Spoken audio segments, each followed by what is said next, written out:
I swore I would never read Twilight, but it is now time to see why this was the most popular book series of the early 2000s. For years I was convinced that Twilight just wasn't for me. Sparkling vampires, a super cheesy love triangle, baseball? Yeah, I was pretty sure I could skip out on it. But then I thought, it would make a funny YouTube video. So, here I am, about to dive into the world of Bella, Edward, and Jacob, and many other characters I don't even know their names. I don't know how I was this disconnected from the series. Will it be as cringy as I'm expecting? Probably. This will be me reading Twilight for the very first time. These are literally the only characters I know in this series. This is Edward, I think, this is Jacob, and this is Bella. And somehow a baby happens between someone here. Does he die? I promise I will invest in better tape. As we are introduced to other characters in the books/movies as we read them, I will be adding them to this wall. I seriously have no clue who else is in these books/movies. I am starting from ground zero. Jacob, Edward, someone. Baby! I'm starting from ground zero. I also need new tape. All I know about this series is there is a love triangle between these people, and a baby happens between her and him, or her and him. Couldn't tell you, don't know. We're gonna find out though. I also think she becomes a vampire at some point. Not 100% on that. If you can't tell, I'm really confused. But hey, let's get some reading. But hey, let's get some reading done and find out. And yes, I will also be watching the movies with Bella, Edward, and Jacob, and random baby. Just pretend they're stopped there, please. Please, start reading Twilight.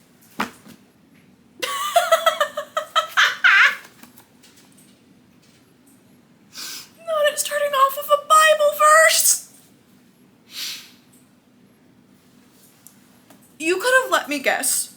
For 5 million years, what the dedication or the opening line in this book would be, wouldn't have been Genesis 2:17. Love to see it, but not what I was expecting.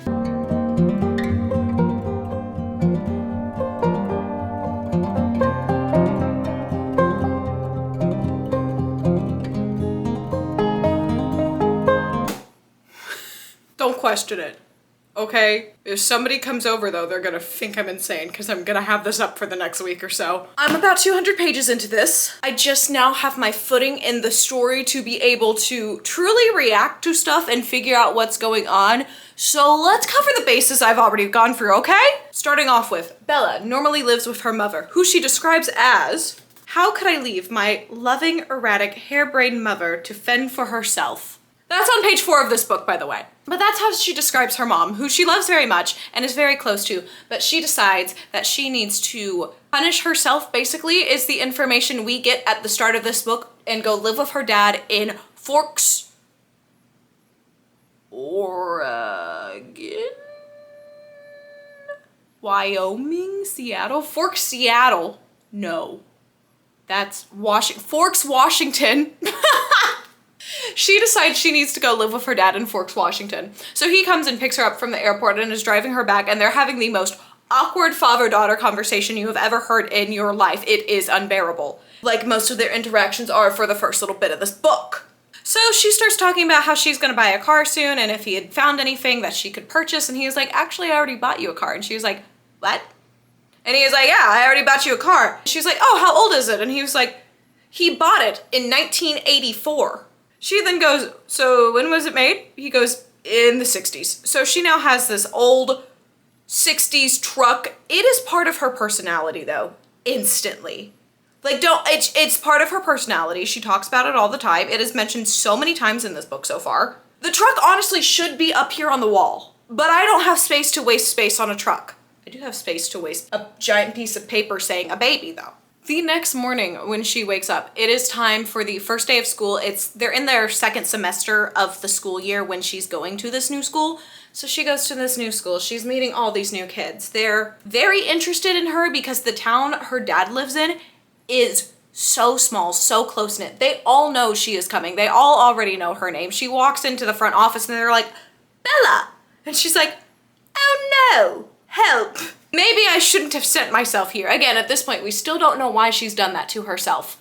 I'm thinking she's committed crimes in my head at this point in the story. She's at the new school. She's introducing herself to all these perfectly normal people. The guys, honestly, are all crushing on her because she's new from out of town, from Phoenix, Arizona. So she has friends by lunch. She's sitting with them at the lunch table. They're all chilling, eating their lunch, having a chill time. And then Bella looks across the cafeteria. And who does she see? Not Jacob, Edward. She sees Edward. And he's sitting with his family over here of Jasper and Alice and Emmett and Rosalie. That sounds bad.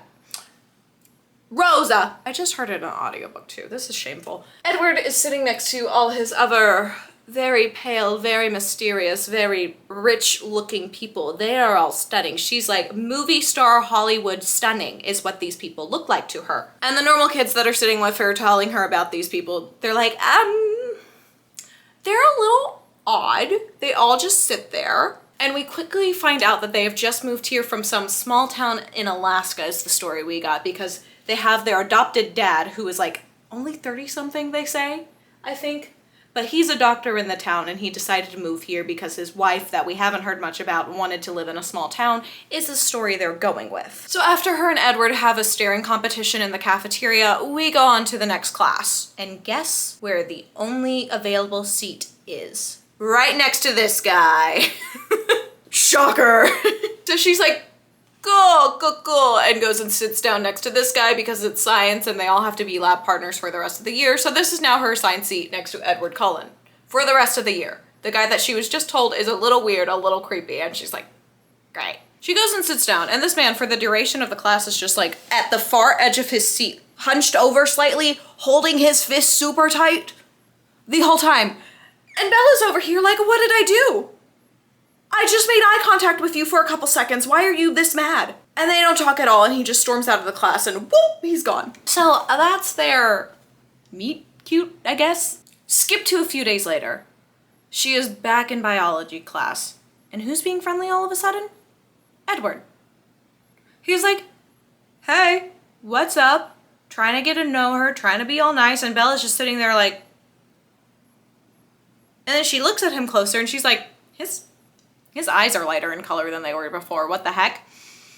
I guess I must have imagined it. I don't know. So they're chit-chatting during this class, starting to build the bricks of a friendship, not hatred, is really what we're going for with Bella at this point because she is so mad at this man. So by the end of the class, they're like on friendly ground. She's still annoyed at him, but it's more in like a friendly I'm annoyed at you way, you know? And during this deep discussion on page 48, we discover finally why she moved down here.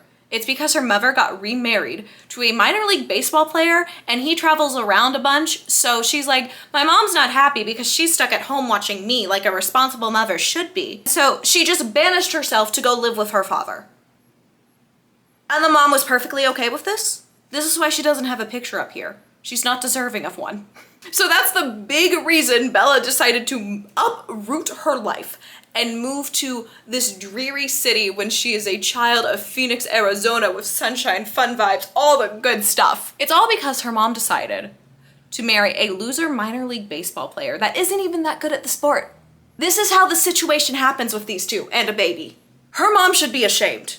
Dishonor on you, dishonor on your cow. Skip another little bit. We're back at school again. That's the only place this story takes place so far. It's her house and school. I mean, that's the life of a teenager, I guess, but still. That's our only options. She's in the school parking lot. She just got there. It's like the first snowy day of the season. There's black ice on the road. She's getting something out of the trunk. She had noticed Edward was a few cars over, and she's just getting her stuff ready to go in. She looks around, and there is a car coming straight for her. In her head, she's like, I do not have time to blink right now. Then, all of a sudden, Edward is there from 4 cars over in the blink of an eye, tackling her to the ground and lifting the car off of her. And then after all this happens, she's perfectly fine. She's chilling. Whatever. She's like, there's dents where your hands were. You dented the car. And he's like, no, I didn't. She's like, you were 4 cars away. He's like, no, I wasn't. Gaslighting her. This man is gaslighting her so hard. And Bella, honestly, more power to her. She was taking none of that crap. She was like, no, I know what I saw. I don't care if you say I might have a concussion. I know what I saw. And our girl was absolutely right there. Very valid, very proud of her. Stand up for yourself. So anyways, they take her to the hospital because they're pretty sure she may have a concussion or something. Anyways, this doctor finally walks in. And guess who it is? Edward's adopted father. And by golly, he is attractive, was what Bella tells us. And that's all we really know about that man. He's a doctor and he is cute. All that happens, she goes home. Her school friends want to check on her and she's like, peace. Guess what? Skip another few days and we're back at the school. This time it's at lunch. And Edward is not sitting with his adopted family over here. He is sitting all by himself. And he makes eye contact with our girl Bella. And he's like, come sit with me today. And Bella's like, huh? We're barely friends, but okay. You're cute. I'm very interested in what's going on here because I now think you're some Spider-Man or something crazy. Don't know how you saved my life from that car that should have hit me. So she goes over there, they're chit-chatting. She talks about her theories and is trying to get him to tell her what the heck happened and who he is or what he is because our girl is confuzzled. All in all, she really doesn't get anything out of that lunch, so we just move on. At this point, some other random stuff happens. Her and Edward are slowly getting closer over this time. And then finally, she takes a school trip with her friends that she invited Edward to, and as soon as she told him the place, he was like, yeah, I can't come actually. So he's not there, but Bella and her school friends over here, they're taking a trip and they're all hanging out, and then this group of people that live in the area come by and start chit-chatting, and all of a sudden, guess who shows up? Jacob. He's finally here in his long hair. Our little 15-year-old Jacob shows up on the beach with the rest of his friends' family. I'm really unsure how he's connected with them, but he's there. One of the people he arrives with makes this weird comment about the Cullens. Somebody had brought up that the Cullens couldn't make it, blah, blah, blah. Anyways, she starts talking with Jacob, and he's like, oh yeah, you're the girl who got the car for my dad. And she's like, oh, that's who you are. So their dads are friends of what I know. And they have this connection from them, basically. And so Bella now gets this idea in her head. She's like, he knows something about the Cullens. I want to know more about the Cullens. So let me pretend to flirt with him and get this information out of him. I mean, do what you gotta do, I guess, girl. I don't know. I ain't gonna stop you. I can't. Your words on paper, but she ends up flirting with him, getting this information out of him, and Jacob over here, this little teenage boy who's trying to impress this really attractive girl, is like, do you wanna hear a ghost story? And she's like, yeah, actually I do. And so he starts telling her about all the native lore, stuff like that around the area. And then he mentions something called the Cold Ones. He starts talking about the Cold Ones and the wolves that turn into men. So we're talking about werewolves and vampires, but just in a different name. We're talking about vampires and werewolves with a different name. He's telling this ghost story about them that is definitely probably real life of what we know about this so far. And during this whole conversation, he had mentioned at one point how the Cullens weren't allowed here, and instantly he was like, shouldn't have said that. And Bella was like, okay, go.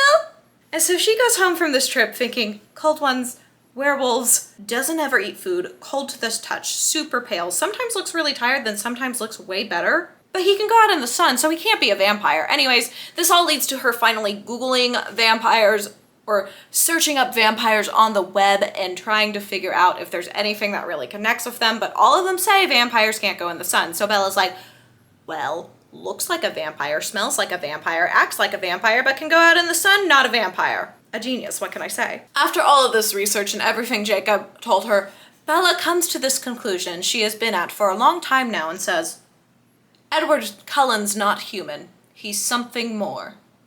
She's like a broken record. I swear she's already said this earlier in the book, but she's saying it again now. And then she's like, well, if Edward were a vampire, and she's spiraling. She's spiraling bad. But she does have the shopping trip planned with her friends from school, and she's like, cool, we're gonna go get dresses in the main town. I'm gonna try to find a bookstore because our girl is a book girly. We do appreciate that. She does love to read, but there's no bookstores in that town. So she's like, I could use a bookstore, and if we're gonna go shopping anyways, might as well try to find some books. Anyways, she's in town. They're still dress shopping. She's like, hey guys, I'm gonna go find a bookstore. We'll meet up at this place after. So she's walking and walking and walking, and it's getting further and further and further and further and further and further away from normal civilization. She's just in like the deserted part of the city now where there's really not gonna be a bookstore, but she just still decides to walk, until she runs into this creepy group of guys who start trying to corner her, and then all of a sudden, guess who pops up? That's right, Edward. Edward just pops up from his car and he's like, get in the car, and Bella's like, yeah, I'm not asking questions, I know his voice, I'm getting in the car. So she gets in the car and she's like, how did you know I was here? And we basically get to the point that this man can read minds, but for some reason he can't read Bella's mind, and we don't know why. Still haven't figured that out. Hopefully I'll figure that out at some point, but her brain is like a little safe to him. He can't hear in there or anything like that, but he can hear in other people's minds. So he had been kind of tracking her movements from reading her friend's mind and trying to find her by reading people's minds on the street. And apparently not all vampires can do this. This is just a special boy right here. Happening. He's like, I'm gonna get you some food. They go sit down for this dinner. He's like, eat some food, I'll answer your questions, basically. And he's answering some of the questions kind of in roundabout ways. Finally, she finishes her dinner. They're driving back home. She's finally asked enough questions, basically accused him enough of being a vampire. And he's like, yeah, basically. And that's why I shouldn't be around you, because eventually I may want to suck your blood. And you know what Bella's response to all this is? Do you want to know what her response to all this is? All the news that this man may, even though he does really like her and enjoy being around her, could lose control completely. You know what she does? Our girl, our brilliant girl, goes on and says, about 3 things I was absolutely positive. First, Edward was a vampire. Second, there was part of him, and I didn't know how potent that part may be, that thirsted for my blood. She knows. She knows! And third, I am unconditionally and irrevocably in love with him. Girl, he bought you mushrooms, raviolis, and a Coke. You are not in love with him, you just think he has a cute face. Pull yourself together! That's basically where we're at right now. You know, I thought Bella was honestly being a really chill character for a bit, and then she had to go and be like, I love this guy. And I was just sitting there like, there's the Twilight I expected right there. But at this time, we know quite a bit about Edward here. Not too much about Jacob. He's very much a side character so far. Bella's dad is a chill dad for the most part. Bella is on a downward spiral. Her life is spiraling right now and nobody's trying to stop it. We don't know really anything about the Cullen/Hales families over here, and then there's just these normal students who are like, what is going on? They don't like immortal beings with teenagers. It's weird. I don't know. Is he also immortal? Are werewolves immortal? I don't know anything about this kid. Let's go find out. I'm gonna stop ranting. Let's go listen/read to some more of this and just keep this party going with Bella's downward spiral. Let's get some reading done. He said the thing. He said it's Twilight. It's Twilight. In the book on 232, it's Twilight. Edward and Jacob were chilling in the car? No. Edward and Bella were chilling in the car, and then Jacob and his father just pull up, and Jacob's father is pissed.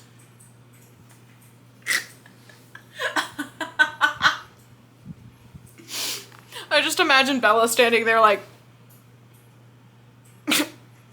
go. I also just love Edward, this vampire that we don't know how old he is, just saying, not good.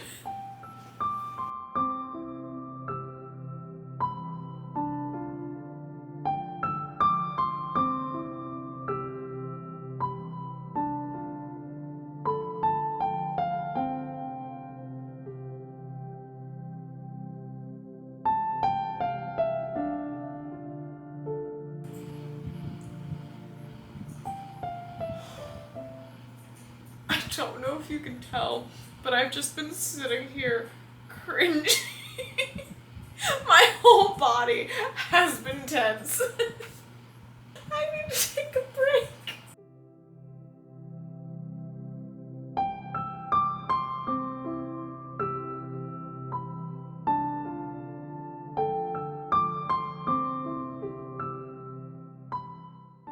I don't know where my tape went, but Pedro Pascal, Bella's dad, keeps following? He keeps falling off. I don't know where I put the tape though. As you've seen, a lot has happened with our characters. I have some new characters up here, some new major players in the story. I'm kind of in the middle of an intense section, but But I wanted to do 2 more updates for this book, so I'm gonna update you now, and then we'll get to the really intense action-packed section that I think we're going into. Yeah. Bella and Edward had their accidental meeting, aka Edward was following Bella, and they had their little time together in the car ride back, all that fun stuff. Bella goes to school the next day. Her school friends are obviously like, hey, what the heck is going on? Are you friends with him? Are you dating him? What's happening? And before she goes and has this conversation, Edward is like, hey, she assumes we're fake dating because he can read minds. He knows this. So he's like, hey, just tell her we are. And Bella's like, okay. And Edward's like, I'll be listening, wink, wink, to see what else you say to her. And Bella's like, hey, cool, I guess. She's stressing out. She's very annoyed. They're kind of fake dating now, but they also feel like they're actually dating already. I really don't know what to say about that. They have a day trip planned together coming up this weekend. That school day happens. Some of the boys are kind of mad because they're like, what the heck, Bella? You're not gonna date me, but you're gonna date Edward? Who's just, the way Bella describes him in the book, way more attractive than everybody else in this school. So like, can we really blame her? No. No, we can't. I'm sorry, Eric, Mike, whoever you are. Skip forward to the next day. Edward comes and surprises her and picks her up to take her to school. I don't really remember why, but he does. He takes her to school. And so she's going to school with him. She's asking questions to him all day, blah, blah, blah. They get in the car. She's still asking questions, stuff like that. And then they're just chilling there, talking. Bella's dad isn't home yet. They're just chilling in the car, having a good time, chit-chatting it up, asking questions, getting to know each other, falling more in love, because apparently it just takes a couple conversations to fall in love. I don't know. Teenagers, man. What can I say? They're just sitting there. Bella is asking him all sorts of questions. It's right at twilight while this is happening. And then all of a sudden, Edward's like, not good. Which is just really funny because I just hear him saying, not good.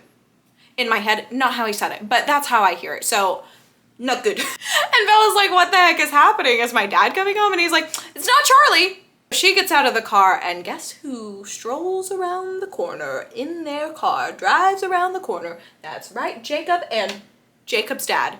Did I spell Jacob's name wrong? Yes. Are we going to ignore that? Also, yes. But they come rolling around the corner in their car and Edward is just sitting in his car. Bella is standing out there. She makes eye contact with Billy, Jacob's dad, who is clearly not happy about this and clearly knows who is in that vehicle right there. And Jacob over here, sweet, sweet little Jacob, is just sitting there like, da-da-da-da-da-da-da-da. Don't know what's going on. Is so excited to see Bella. She's so pretty. Wow.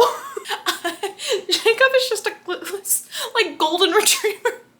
No pun intended, but truly he is just a little clueless golden doodle. Honestly, he's not even a golden retriever. He's a golden doodle at this point. Oh my gosh. So that awkward encounter happens. Bella takes Billy and Jacob inside. Edward is like, I'm getting out of here, goodbye. And then these four are all chit-chatting in the house and Jacob's dad decides to just rat this kid out and says, and of course, Jacob was anxious to see Bella again. And Jacob's just over there like, thanks, Dad. Cool. That's what I wanted you to say right now. Thanks a lot for that. Bella just overlooks it because she's in love with Edward. She's not even thinking of this guy like that. Poor little Jacob.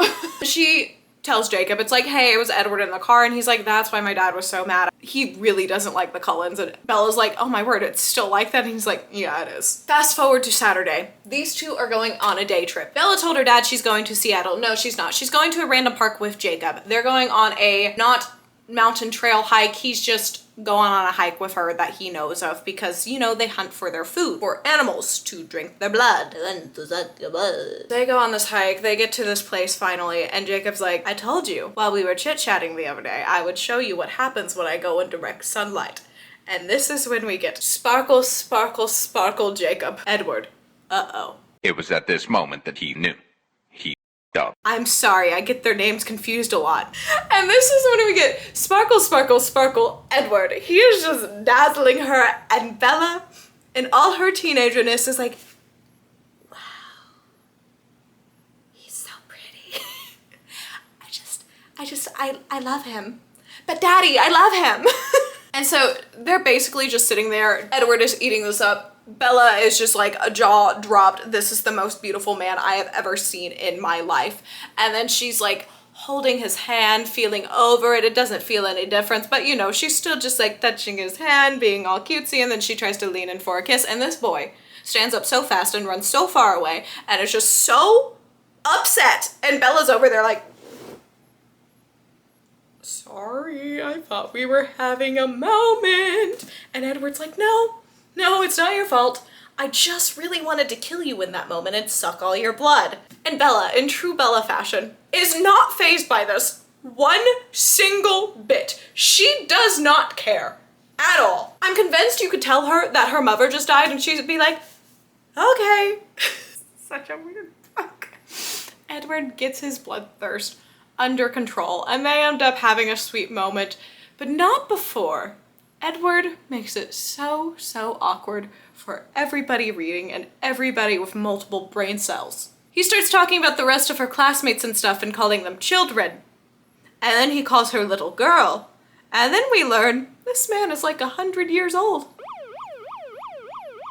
She's like 16, maybe 17. And then after all this happens, they have their sweet little moment and they kiss. And I'm just sitting there like, I don't want to be here right now. I should call 911. This is not okay. I don't like it. I don't like mortals liking teenagers, okay? I don't like old men in teenager disguises liking teenagers. I don't like it. I don't think it's okay, Edward. And we finally get into the reason while they're talking some more after they have their moment. He's like, the reason I was so mad at you the first day is because of how good you smelt to me. For vampires, there's certain scents they smell, and it would be like us smelling our favorite food of all time and wanting to drink that. Or he says like a recovering alcoholic could say no to a crappy can of beer, but if they smelled like a really good whiskey, could he say no to that? And that's what he's saying, because they are basically vegan vampires where they only suck animals' blood instead of humans, which is their main diet normally. And then, you know, they talk about all this and she's like, cool, whatever, you're over it now, you won't kill me? And he's like, yeah, sure. And she's like, cool, I believe you. And he's like, cool, let's date. And then both of them are like, I love you. Mind you, they've known each other for maybe 2 months. They've known each other well for maybe 4 days. 4 days. 4 days. She's 17. He's 100. This is why I hadn't read these books before. Oh. And then Edward's like, you want to see a fun trick? And so he gives her a piggyback ride and starts running at his super fast vampire speed. Insanely fast. It took them a few hours to hike up to their spot, and he's down in like a minute or so, or a few seconds. And they get down there. He kisses her, and this girl, how they describe it on the page, is just attacks him. Like, I don't know, start hardcore making it. It's, I don't like talking about it. It's weird. And Edward's like, whoa, calm down. And she's like, sorry. How is this book written by a Mormon? After all this happens, they're talking and they're like, we should probably go public with our relationship to our families. You're gonna come and meet my family, and then afterwards we're gonna introduce me as your boyfriend to your dad. And she's like, okay, I'll come meet your family of your adopted mom and dad, who we learn his mom is actually younger than him, but she's just like a motherly figure, so we consider her mom, Esme. And then we have Emmett and Rosalie and Jasper and Alice, which these two are my favorites so far. I'm liking them. We'll get into more of that later, but they're my favorite characters. Alice specifically. She's just a little ditzy and I love her. Rewind just a second. Sorry, I forgot about this. We get into how Edward's dad, Carlisle, saved all of them, and basically Carlisle will only turn people into vampires if they are already dying. So Edward was dying of influenza, and he didn't have any parents, they had already died, and so Carlisle decided to turn him into a vampire, and that's how Jacob got into this family. Basically, that has happened to all of them. I think Emmett and Rosalie? No. I think Jasper and Alice like came into the family. I'm not 100% sure on that. It was Edward, then Esme, and then Emmett and Rosalie? No, it was Rosalie then Emmett is what I believe is correct. And then Jasper and Alice were like, hey, you're a vegan vampire group? We want to join. They're like the hippies who were just traveling around and found this cool, chill family. And they're like, we're part of it now. And the sweet family was like, sure. But I skipped way too far ahead. We're not missing the parents yet. So after we learn this, we also then learn that Edward has just been watching Bella sleep and she talks in her sleep. And it's just creepy. He's been stalking her, hardcore stalking. And Bella is not fazed by this, again, at all. In true Bella fashion, she's like, okay, love you. And Edward starts talking about how he wants to be like this because he doesn't want to be seen as a monster, even though he's been dealt the hand to be a monster and to hunt humans and kill them and suck their blood. But he's like, no, I'm gonna be a good little vegan monster over here. And that's what he's doing. He's honestly doing a very great job. He went a little rogue in his teen years of what we learn in this book and killed some people, but he only killed bad people because remember, he can read their thoughts. So if somebody was going to commit a heinous crime like murder or something else to that caliber, Edward would decide to kill them instead. And then these people who have just like basically been a couple for maybe 24 hours at this point. Bella, we're blaming this conversation on Bella, decides to be like, so if we got married one day, how would that work? And Edward straight up is like, yeah, no, that wouldn't work. I would break you. I'm gonna leave it at that. I'm not talking anymore about that. I didn't like it. Teenagers. Well, one of them is a teenager, not you. Now we go to meet the family after that horribly awkward conversation. All right, they have arrived to the Cullens' house, and it is this beautiful, nice house. They're living in the middle of Washington. He's making good money. They're having a great time. They arrive there. Everybody is super nice. Alice is the nicest by far. And again, I just love her. She's like, cool, chill, never girl here. Love it. We're gonna be best friends. Alice is a girl's girl 100%. And I love her for that. Rosalie is not too happy about this because Edward dating Bella puts them all at risk to some extent, because if Edward were to ever lose control and harm Bella, him being connected with her would most likely come back to this family now. And that's why Rosalie doesn't like it. But they're all warming up to her. Everybody's already pretty nice besides Rosalie. Besides Rose. And the only reason she isn't, she's just really concerned about protecting her family. So Bella overall feels very welcomed. They're chit-chatting, they're having a good time. She's seeing the house, the grounds, how it works. She's learning about their family history. And then, I don't know much about Twilight, but I know every single one of us has seen a clip of that baseball scene at some point. It is everywhere. Alice, who can see glimpses of the future, is like, it's gonna storm tonight, we can play baseball! And everybody else is like, woo! And Bella's like, I don't play baseball. And Edward's just like, you could not, if you tried your hardest, play this version of baseball, but you can come watch us. And Bella, being Bella, who wants to always be around Edward, is like, sure, let's go. Now, before we get to baseball time, Bella has to tell her dad about Edward, and she does. It's a beautifully awkward conversation that I'm just not gonna dive into. It's just what you would predict of a father-daughter conversation about dating Edward Cullen. And in this conversation, Bella's dad, love him dearly, is like, isn't he a little old for you? And Bella's like, no. We're both in the same grade. And he's like, oh, I guess that's fine. And Bella's sitting over there like, man, he doesn't even know half of it. Do you know how much our man Charlie would freak out if he knew? Is he gonna lose his mind? If he finds out later in this book, is he gonna lose his mind? Because I want a temper tantrum from him. I want him to flip the flip out on everybody for being insane. 90-year-old man, daughter, younger than boyfriend, daughter is dating. Younger than boyfriend, daughter is dating. He doesn't know that, but it's true. All that happens, it goes over pretty smoothly. Edward comes to pick her up. Charlie has a little dad talk with him. They go out in this giant monster truck with insane lifts and harness for seatbelts. Don't know why, but they do that, and they go to the middle of the woods to play baseball. During the baseball game, Esme is refereeing the game, so her and Bella are kind of chit-chatting, just getting along, building a relationship. They're doing all the vampire baseball stuff over here, having a grand old time, going absolutely insane. And I am honestly loving it on page. Can't wait to watch it on screen here in a little bit. But we're watching the baseball game, and all of a sudden Alice is like, oh crap. Alice starts mumbling to herself because she's supposed to be predicting the future, protecting her family at all costs. Earlier in the book, they had mentioned this pack of other vampires that they call hunters because they do hunt human prey that were going to be coming in the area, and they were going to make sure Bella wasn't around for that to keep her safe. But they weren't supposed to be here for a few days, so they brought her to the ball field anyways. And then we get this drop from Alice saying, they were traveling much quicker than I thought. I can see I had the perspective wrong before. And she's murmuring all this to herself. And Jasper's like, okay, what changed? And she's like, they heard us playing ball, because apparently all vampires play baseball. There's like a vampire baseball league. That's besides the point. But anyways, they heard that, and now they want to play baseball with them, so they sped up. And Alice is like, they're gonna be here in 5 minutes. And Edward is freaking the freak out. The whole family is, but Edward is like right next to Bella, not gonna let her out of her eyesight, not gonna leave her side at all. Our group of hunters show up. They've been backpacking. They look like normal hiker backpackers going through the woods. And pretty quickly, one of them smells Bella. And again, we've talked about this. She smells amazing to vampires.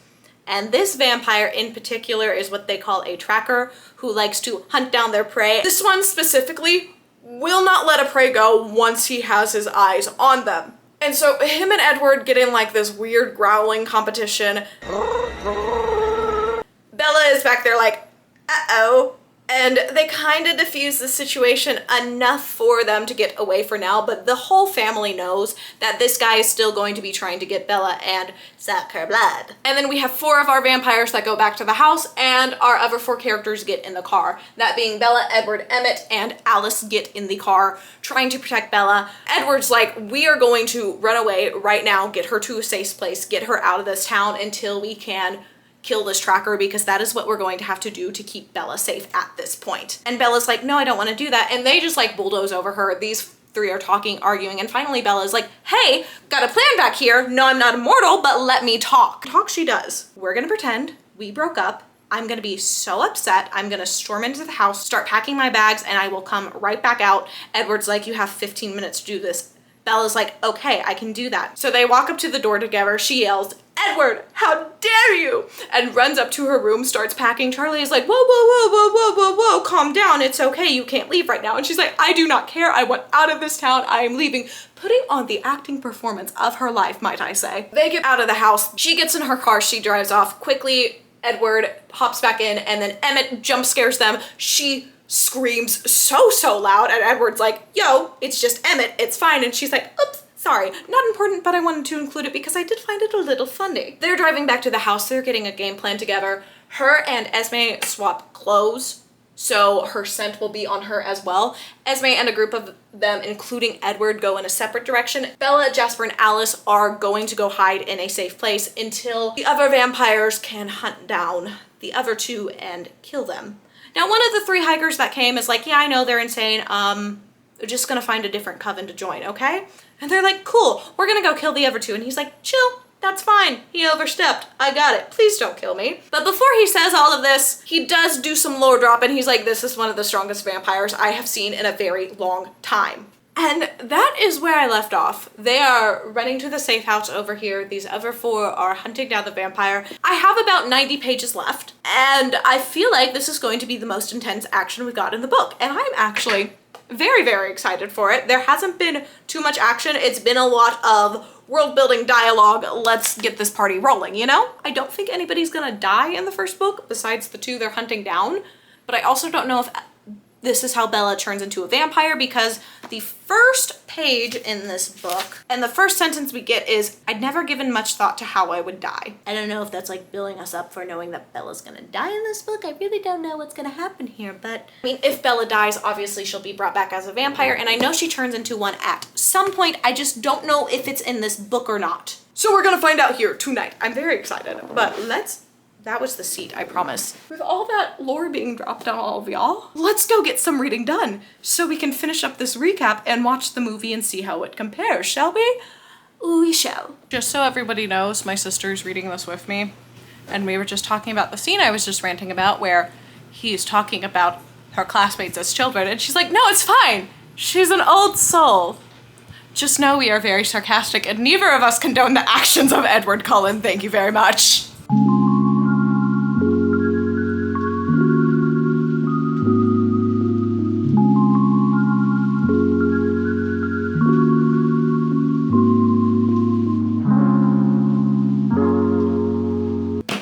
I did it.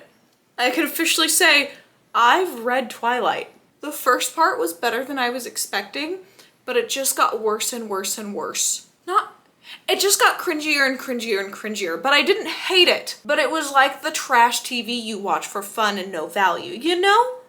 Anyways, where we left off, Bella was getting chased by these hunters down here, or specifically the male and female, and then the other guy had just like disappeared. He was like, I'm not being part of this anymore. So these two are chasing Bella and trying to figure out where she is. Bella, Jasper, and Alice had all flown down to Arizona, Phoenix, Arizona, because they're like, we'll double cross them. We'll act like we're going to Phoenix, but then we'll make it seem like we're not actually going there, but we're actually gonna go there.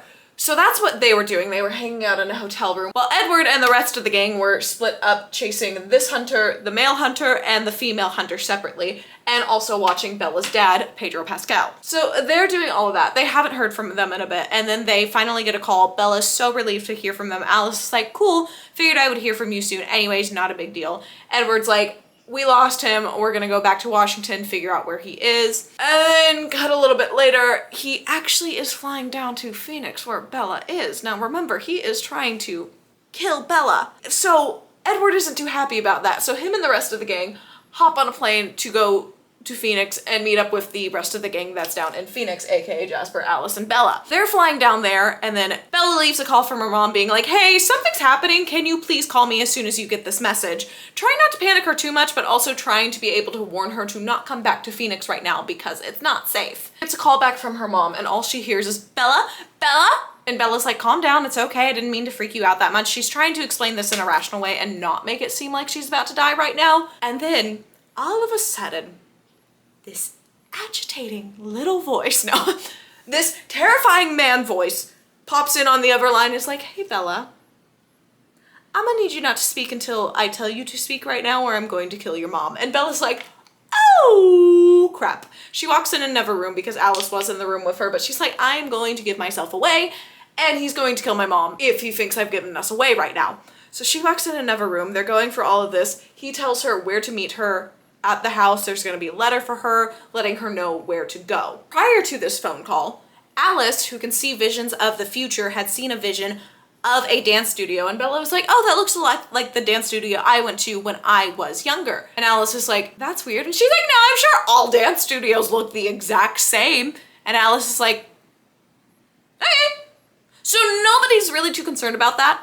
And then after this phone call, Alice gets another vision of this dance studio. But of what we can detect, it now has a dead Bella in there. So she's freaking out, but she's thinking it's just some plan of the hunters had changed and they can still change this and Bella's gonna be fine.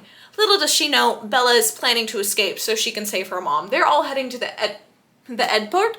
They're all heading to the airport right now to pick up Edward and his dad so they can help in the hunt, as well as Emmett, I believe. They're picking them up from the airport and Bella has an escape plan in this airport. It's big, it's confusing. There's a bathroom where there's two different exits from it. So she's planning to escape from there and that's exactly what she does. And then she hops in a cab as fast as possible to take her to her house. Once she's at her house, there's a letter there that's saying, hey, meet me at this dance studio that you went to when you're growing up from our hunter down here.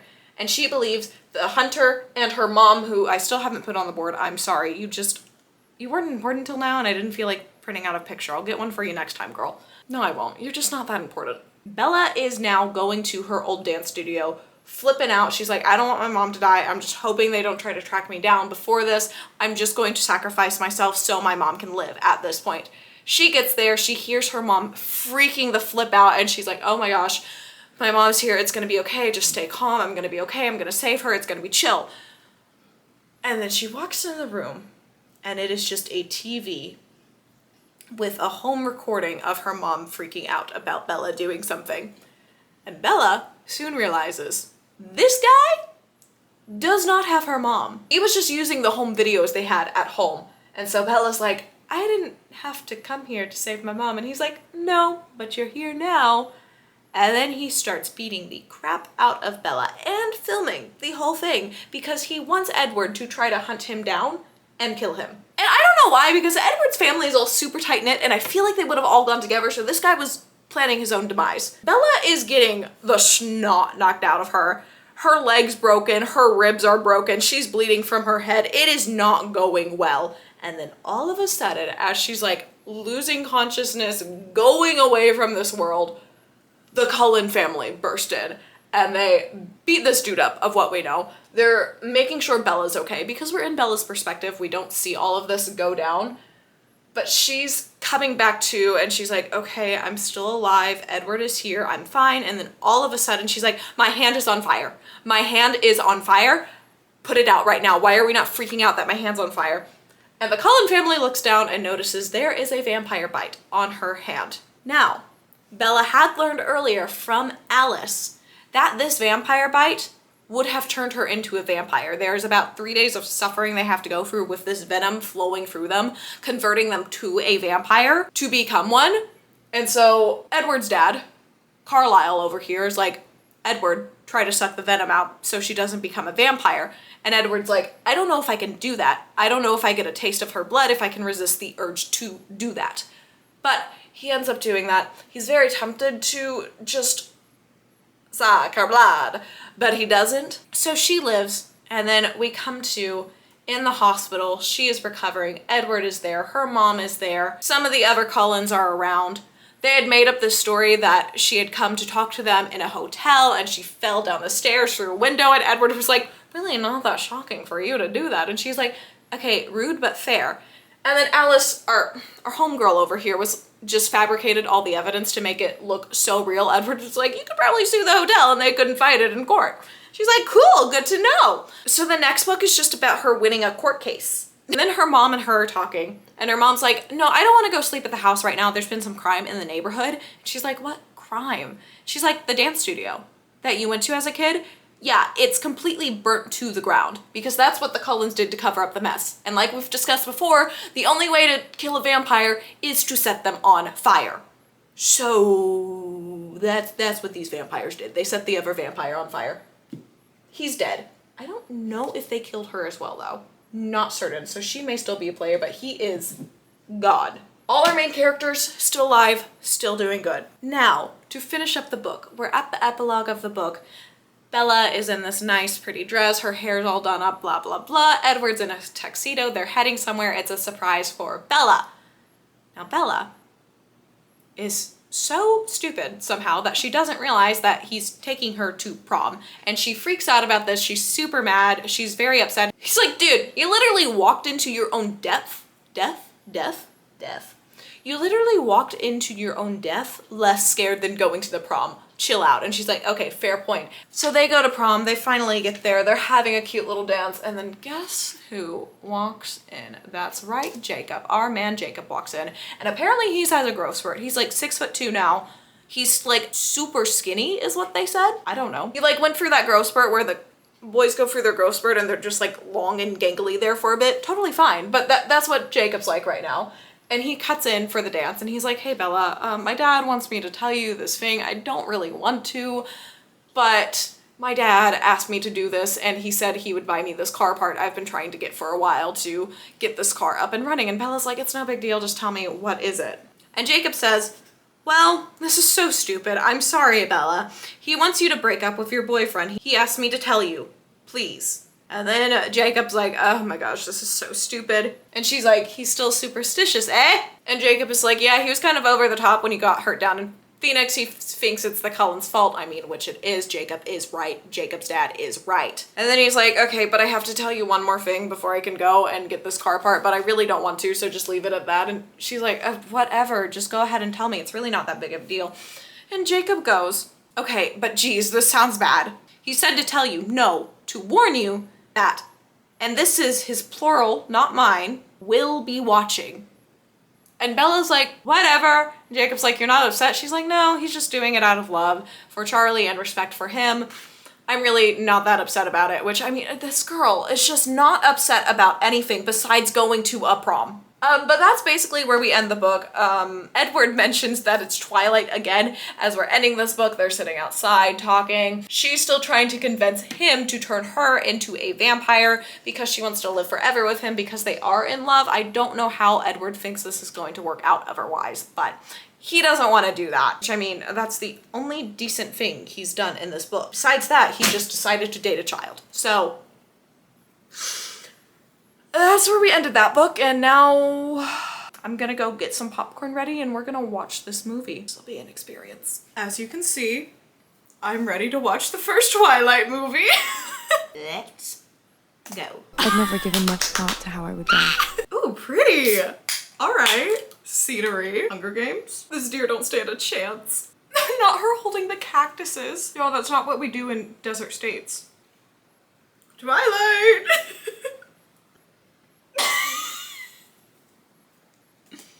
Wait, they didn't show up for so long in the book.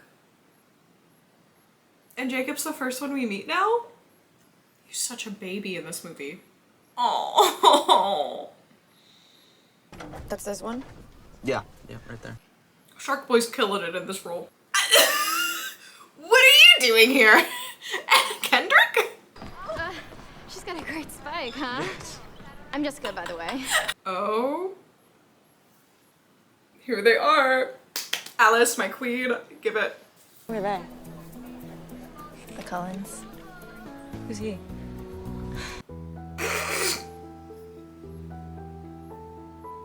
This is so dramatic. That's Edward Cullen. Oh gosh. I just had to read all of this and cringe through it, and now I have to watch it. Not that. Are you gonna poop yourself? He looks like he's gonna poop himself. We're gonna have to take a pause. I'll meet back up with y'all in the morning. My camera battery is too low to do this, and it is gonna take too long for it to charge fully for me to watch this movie with y'all. So, I'll be here first thing tomorrow, and we'll watch this before I have to go to work. But I can't stay up till midnight, but I can wake up at 6 a.m. My family, we think of ourselves as vegetarians.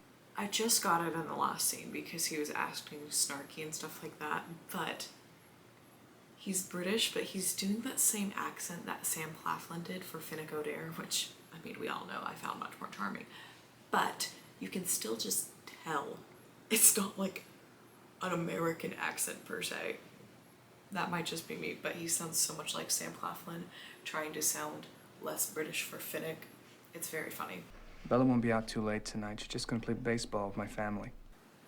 Baseball scene. Baseball scene. It's time.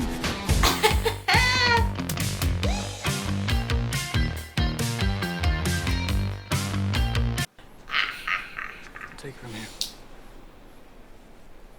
Ooh, that glare. Guess I'll see you around, Bella. Jacob's upset. I leave you alone for 2 minutes, and the wolves descend. The wolves descend. Good, good. Very fun, Penny. Is Rose gonna be the one to turn her? I don't know. Wait, no, that's not. Wait, I'm confused. Is that... That's the other vampire, isn't it? I don't remember faces well enough. You know, starting my day with watching the Twilight movie, very interesting start to the day. Glad I don't have to do that again. So excited to watch the rest of these. Can't wait to start the other book today. It's gonna be so good, so fun. I'm not gonna be in a full body cringe the whole time or anything. No, okay. I will say it's pretty book accurate. I'm pretty impressed with that after reading. I feel like they really didn't leave out that much stuff. They kept all the very important scenes in. They skipped over some of the extra stuff, which you have to do in books. If they put every single scene in here, it would be too long. Anyways, I'm scarred for life. Hated that experience and hope to never do it again. Like, I feel like I'm stressed out is how much I was cringing. I'm not like stressed about anything, just the movie. I don't want to do this anymore. I thought it would make a funny video. People talk about this movie, they're Team Jacob, but I don't see how that's a viable team at this point. I mean, Edward's creepy, so like I'm team anybody but Edward, but what's a girl to do? Don't know. Not date a vampire. If you're ever given the choice to date a vampire, don't do it. Please. Just don't. That movie really took it out of me. Something about that movie killed any want I have to read this book. Also, the next book is not Eclipse, it's New Moon. Don't worry, I figured it out before I started reading. The movie just made me cringe so much more, and Edward really weirded me out in it, and I just... I don't want to be in this world anymore. I want to be done. I want it to be over. And there's still 3 whole books left. I just started this when I'm like 20 pages in, but I don't want to be here anymore. I don't want to do this. Can I quit? Okay. We're gonna power through the cringe. We've got Alice here, our girl. She's gonna get us through this story. She's the only one I can rely on. Is she supporting the creepiness? Yes. Is she a vibe? Yes. Is she a girl's girl? Yes. And we love Alice for that. All right, on to New Moon I go. Bella's freaking out about being 18 years old, so somebody tell her to take a chill pill for the billionth time. Or Charlie likes Alice too? Yes, my man, Charlie and Alice, getting me through this series. Also, not like that. I think he just likes Alice as a person because she's friends with his daughter. So, I didn't mean that in a creepy way. That's not...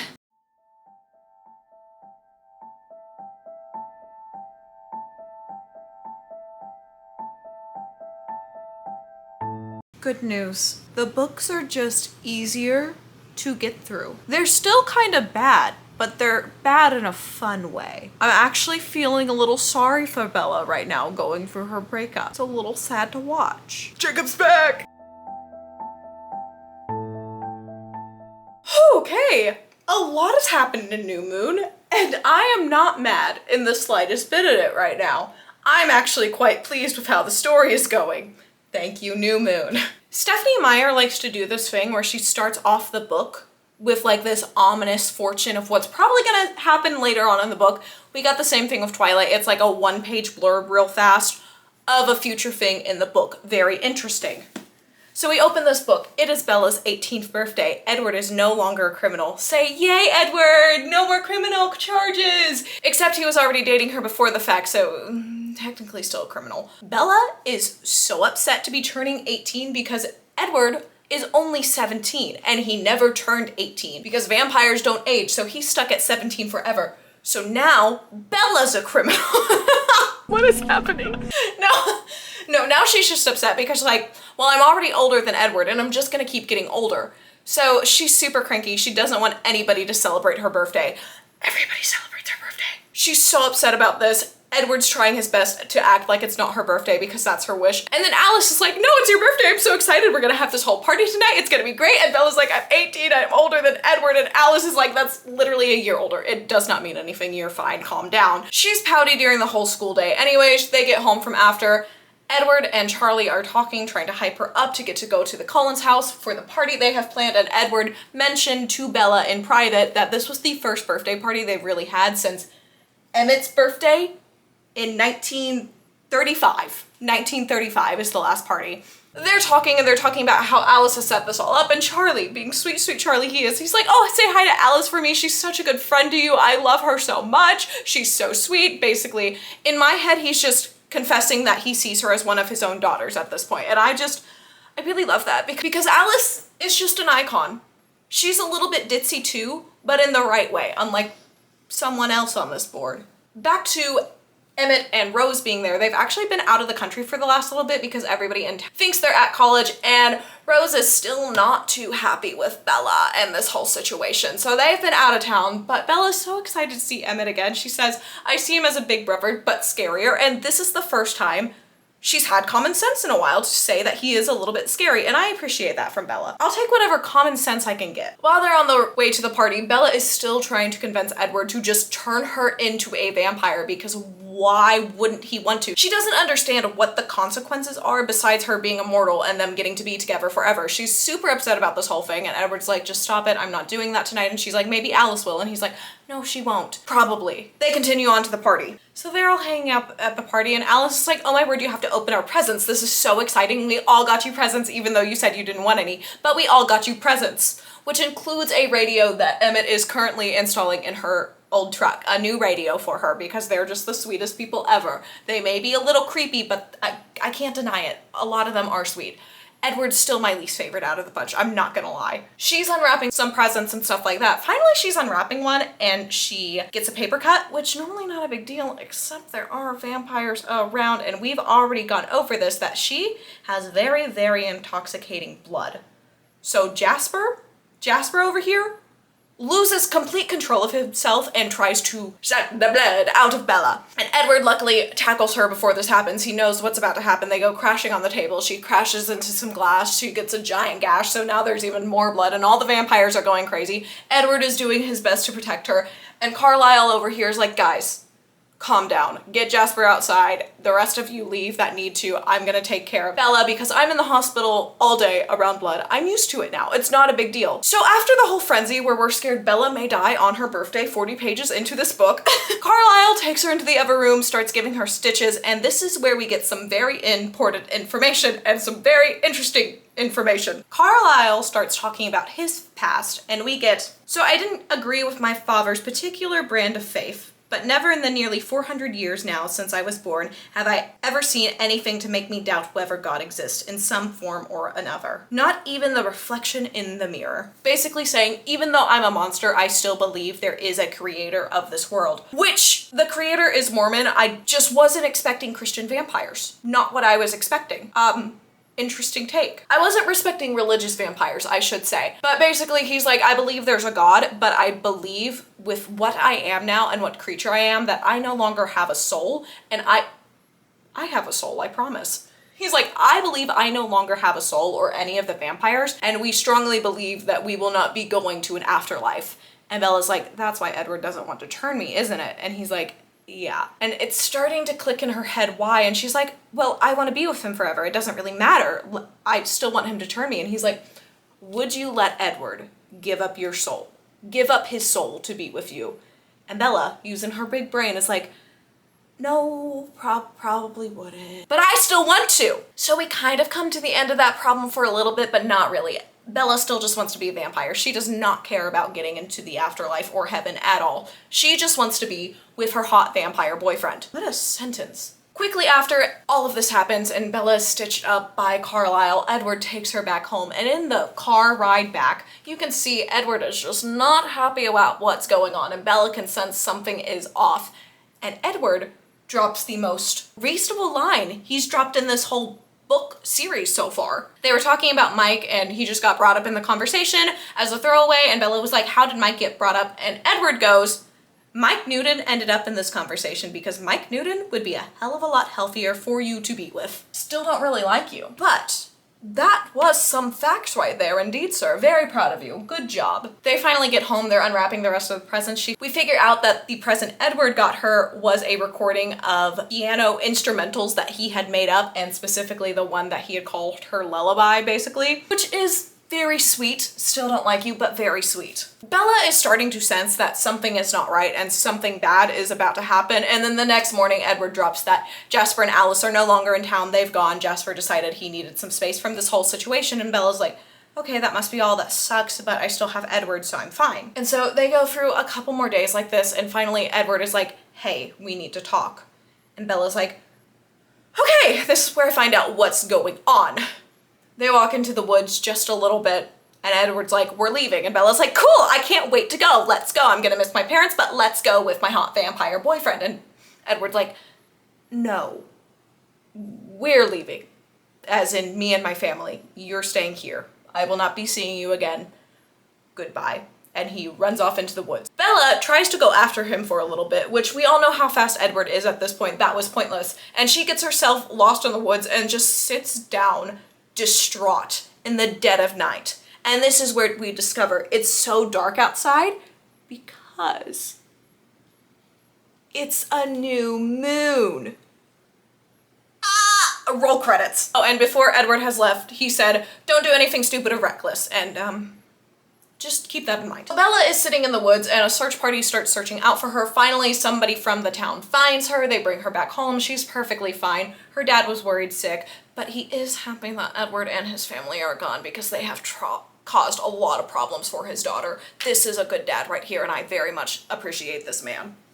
We then get a little bit more of Bella moping around, and then in the book, it simply goes October, November, December, January, waking up, next chapter. So we're in the middle of like February now, I guess. Bella is still in her feels over her boyfriend that she knew for less than a year. Yeah, she's still kind of moping around, And Charlie is fed up. He's like, no, you have to go live with your mom. This town is sucking the life out of you, and I cannot stand you moping around and being like this anymore. And Bella's like, I'm not moping around. And Charlie's like, sorry, that was the wrong word. But Charlie was absolutely right. She was moping around. Don't yell at my man Charlie like that, Bella. And so Bella's like, fine, I'm gonna go hang out with some people. I'll prove you wrong. I'm gonna get myself together, because her only hope of ever seeing Edward again is staying here, and hopefully maybe one day he'll change his mind, even though she highly doubts that. Bella makes plans to hang out with her school friend, Jessica. And Jessica, who has not spoken to Ella, why do I keep wanting to call her that? So Bella makes plans to hang out with her school friend Jessica, who she has not spoken to this entire time. Apparently she's just become a complete recluse, hasn't spoken to anybody, just keeps going to her job in school and keeping herself busy with all of that. So when she decides to ask Jessica to go see the movies with her, Jessica, rightfully so, is like, are you talking to me? And Jessica, honestly being a decent friend, is like, okay, yeah, we'll go see a movie. After a little pushback, but she fell back into happy, bubbly Jessica self pretty fast, and more power to ya. They go see the movie. It's pretty uneventful, but then they're walking to a McDonald's after the movie, and Bella and Jessica see these four men hunched against a bar wall, and Bella is having flashbacks to the night that she wandered off by herself and there was four men chasing her and Edward saved her. And so Bella's like, maybe they're the same guys. And then you know what our girl Bella does? Run away. No. Actually, she starts walking towards them, and Jessica, sweet Jessica, is just standing there like, Bella, what the hell are you doing? Bella, get back here. What is going on? You cannot be doing this. Bella, you are going to get us killed. These guys are chilling at a bar. We are 18-year-olds. This is not okay. And as Bella's getting closer to them, all of a sudden she hears Edward's voice in her head. Now she's pretty sure this is just something she's making up, and we don't know if that's just the case or if it's something other supernatural power they have to project their voices into people's head. Don't really know. But she hears that, she kind of snaps out of it, but she still just keeps going towards them. She's like, I don't know these guys. And she's still like in this weird trance, and she walks up to them and they're just chill dudes. They're like, oh, pretty girl, hello. And she's like, oh, never mind. Because Bella in here, but the nebulous threat that the men presented drew me towards them. It was a senseless impulse, but I hadn't felt any kind of impulse in so long. I followed it. And that is why she keeps walking toward four random men while it's dark outside in a city, putting also her friend in danger. Finally, Bella starts walking back towards Jess. Jess comes and grabs her arm and is like, what were you doing? That was ridiculous. Do you want to die? And Bella's like, no, I'm fine. And Jess is like, I didn't mean that. What do you mean? And so they're having this whole conversation. And for the rest of the night, Jessica doesn't want to talk as much anymore. And I wonder why. Jessica's working at her job the next day. And I want to mention this because I feel like it's gonna connect to our werewolves later. But there's these guys talking, and there's these guys talking about a grizzly bear in the woods and their encounter with it right off the trails. And they say, not a chance. Black bears don't get that big. The grizzly you saw were probably cubs. And the other guy says, on all fours, it was bigger than you. Big as a house and pitch black. I'm going to report it to the ranger here. People ought to be warned. This wasn't up on the mountain, mind you. This was only a few miles from the trailhead. Anyways, Bella's school friend Mike is working at the restaurant with her, and he's like, Bella, you can leave early. After she overhears this conversation, she is driving home and her hands are on the steering wheel, and her little brain, she is so sad. It really is sad to read. Like, I know I'm poking fun at it right now, but at the same time, while I was reading this, I kind of felt that pit in my stomach when someone is sad around you and you just feel for them and you want to help them. And she has this moment where she's driving the car and she's like, I could just steer it off the road. And then she's like, no, I don't want to do that. So very wisely, she pulls over and she's like, I need to collect my thoughts. I shouldn't be driving right now. Which, very proud of her for doing that. Good job, Bella. But then as she's sitting there, she's like, you know what? Edward broke his promise of staying with me forever. So you know what I'm gonna do? Break my promise I made to him about being safe and responsible. And on the side of the road at the house was 2 motorbikes for sale. And you know what Bella does? She picks them up and she puts them in her truck after requesting to buy them. And the guy's like, they're free. They need a lot of repair work. You can just have them. And Bella's like, okay. She takes them. And he's like, do you know anybody who can repair these? And Bella is like, no, I don't. And then she's thinking, she's like, Jacob Black repaired my truck. Jacob Black repaired my truck. He can repair these. We're gonna go see Jacob. I am happy that Jacob is here because he is just like this sweet teenage boy who is now getting wrapped up into all this mess, and that's where I'm not happy that Jacob's here, because he does not deserve this chaos that Bella is about to bring into his life. So after she picks up these motorbikes, she drives straight to Jacob Black's house, and she's like, hey, they start talking, and she's like, hey, can you help me fix some motorbikes? And he's like, sure. And she's like, I can pay you. And he's like, don't pay me. Okay, if I can't pay you, you can just have the other one. And he's like, sick. He's like, this is great, can't wait. And Bella's like, I'm gonna pay for all the parts, you're doing all the manual labor. And Jacob's like, I can't let you do that. And Bella's like, you're literally doing all the manual labor, let me pay for the parts. But they're hanging out. Jacob is being such a sweetie pie, trying to be so nice and chivalrous towards her, and just being this like awkward little teenager trying to flirt with a girl. And it's just, I want better for our boy here, I really do. Oh, I'm Team Jacob, leave this mess. I know he's gonna get messy too, but like right now, he's perfectly fine. He's a normal teenage kid. He has the rest of his life in front of him, and he's gonna ruin it by liking this girl who likes this 90-year-old man. That's basically where I'm at right now. We have Jacob and Bella are hanging out. Edward is out of the picture for now, as well as his whole little family over here. We still have our school friends. Jacob's dad is very happy that Edward is out of town as well, obviously. Both of the dads are honestly pretty happy about that. Still don't know how the baby comes into play or whose baby it is. The hunters, the girl is still around somewhere in the world and the other guy, but that one guy is dead. So we've got an interesting board of characters we're still working with, and I am going to go sit down and read more of this.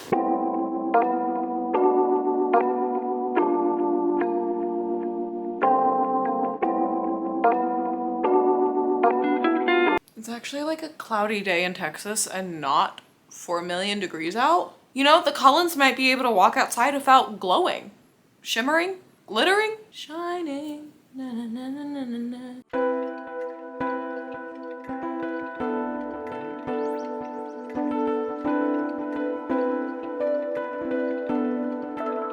Disaster has struck. Give me a minute. Give me a minute. I'm afraid I got super carried away with reading, and now we have a lot to discuss. Before we dive in, we need to know. A piece of pepper just hit the back of my throat. Before we jump back into my rant / recap of this insane book, Bella is reconnecting with her school friends. They're all on a talking basis with everybody that she was before. Basically, it's gone back how it was in the first book, where the three boys, they're only talking about the two of them in this book.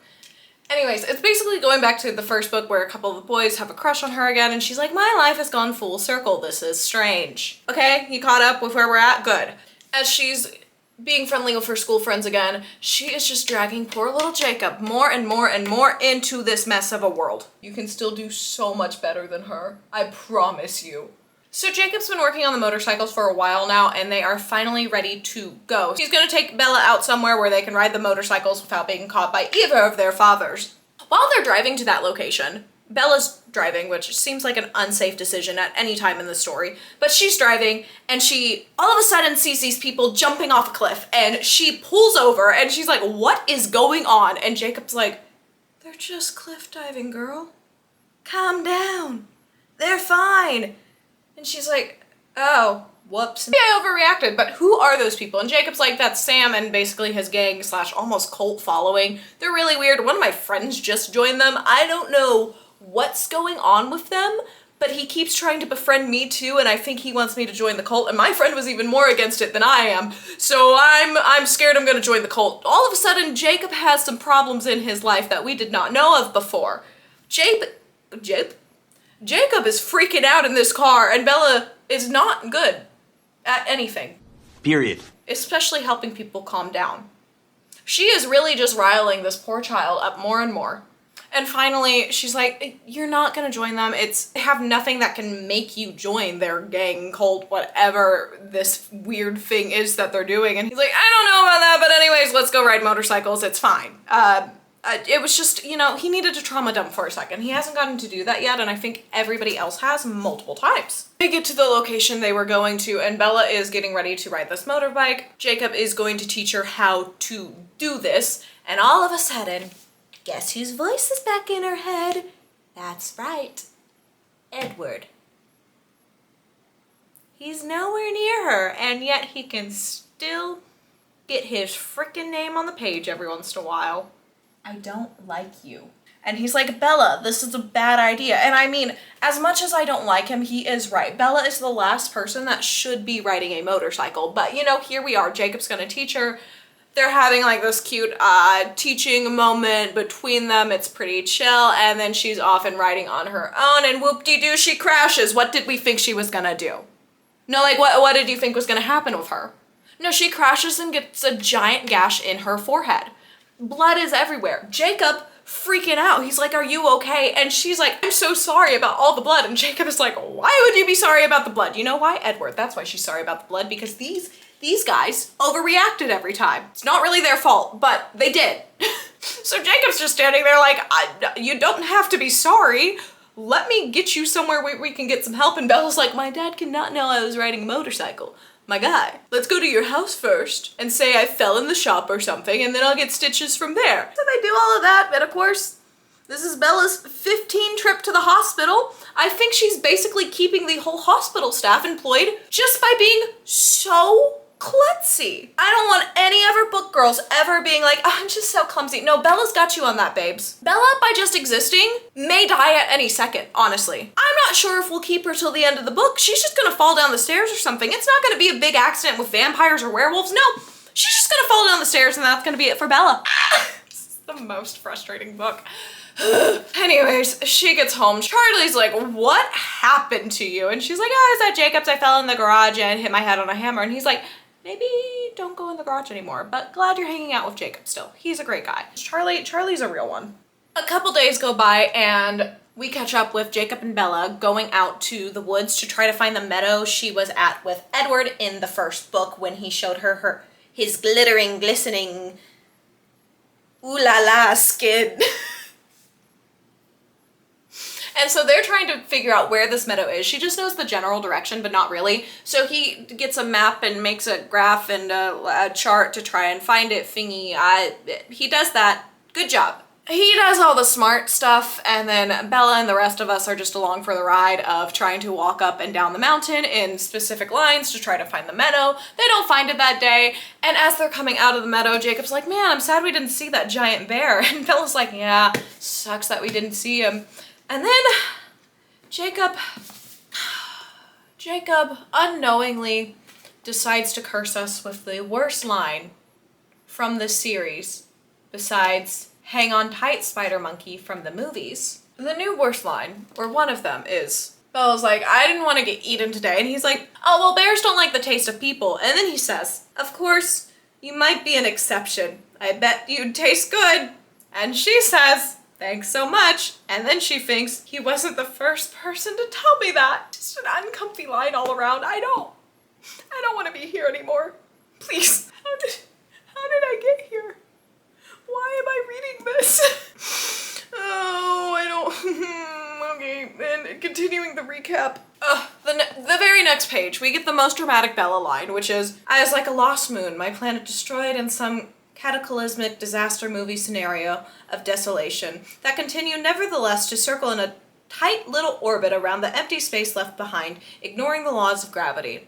Do I know what that means? Not at all. Does she know what that means? I don't think so. Honestly, I don't think she knows. Okay, these two are hanging out all the time now. So, after their little hike, she had a movie group get-together planned with her friends from school and Jacob was going to bring a couple friends, but he doesn't. And then basically everybody but Mike, who still has a crush on Bella, drops out of going to the movie. So now we just have Bella, Jacob, and Mike going to a scary movie together. During the movie, Mike is like, yo, I'm not feeling good. I'm gonna go to the bathroom. And they follow him, and she's like, Jacob, can you come with me so you can make sure he's okay? And he is very sick, stomach just bleh.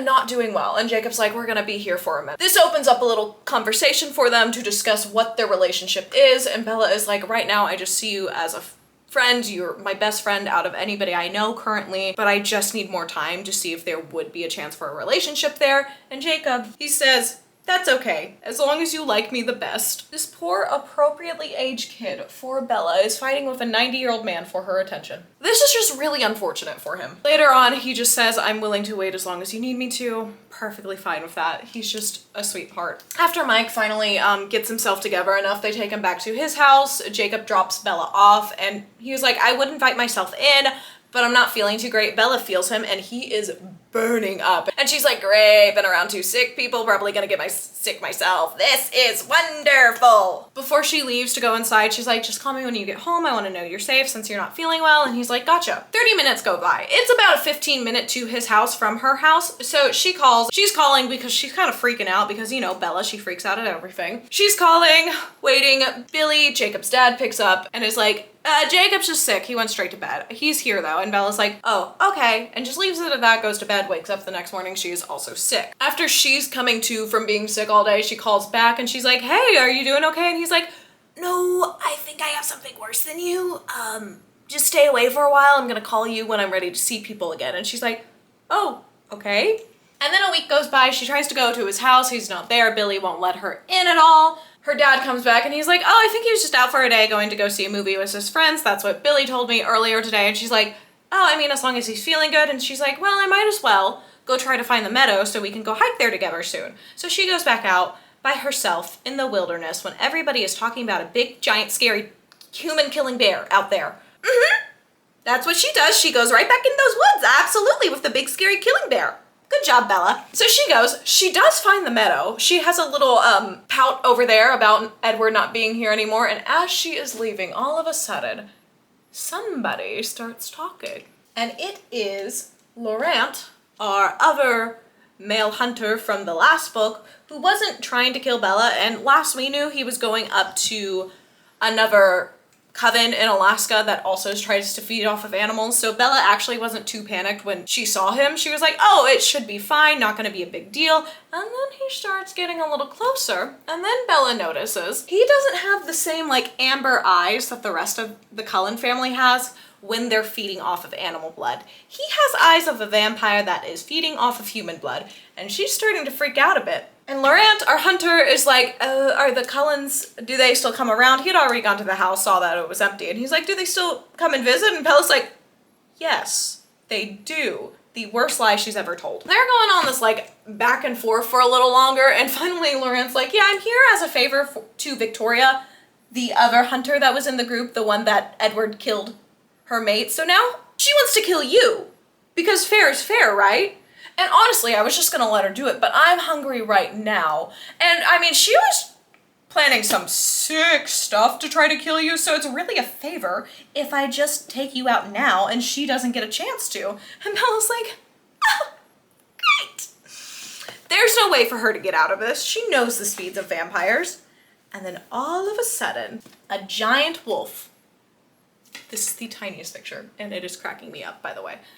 And all of a sudden, a giant wolf comes through the clearing, and Laurent instantly is freaking out. He's like, oh no. And Bella's like, why is he freaking out? Like, I've seen vampires hunt. They can take down a giant wolf, even if this one is the size of a bear.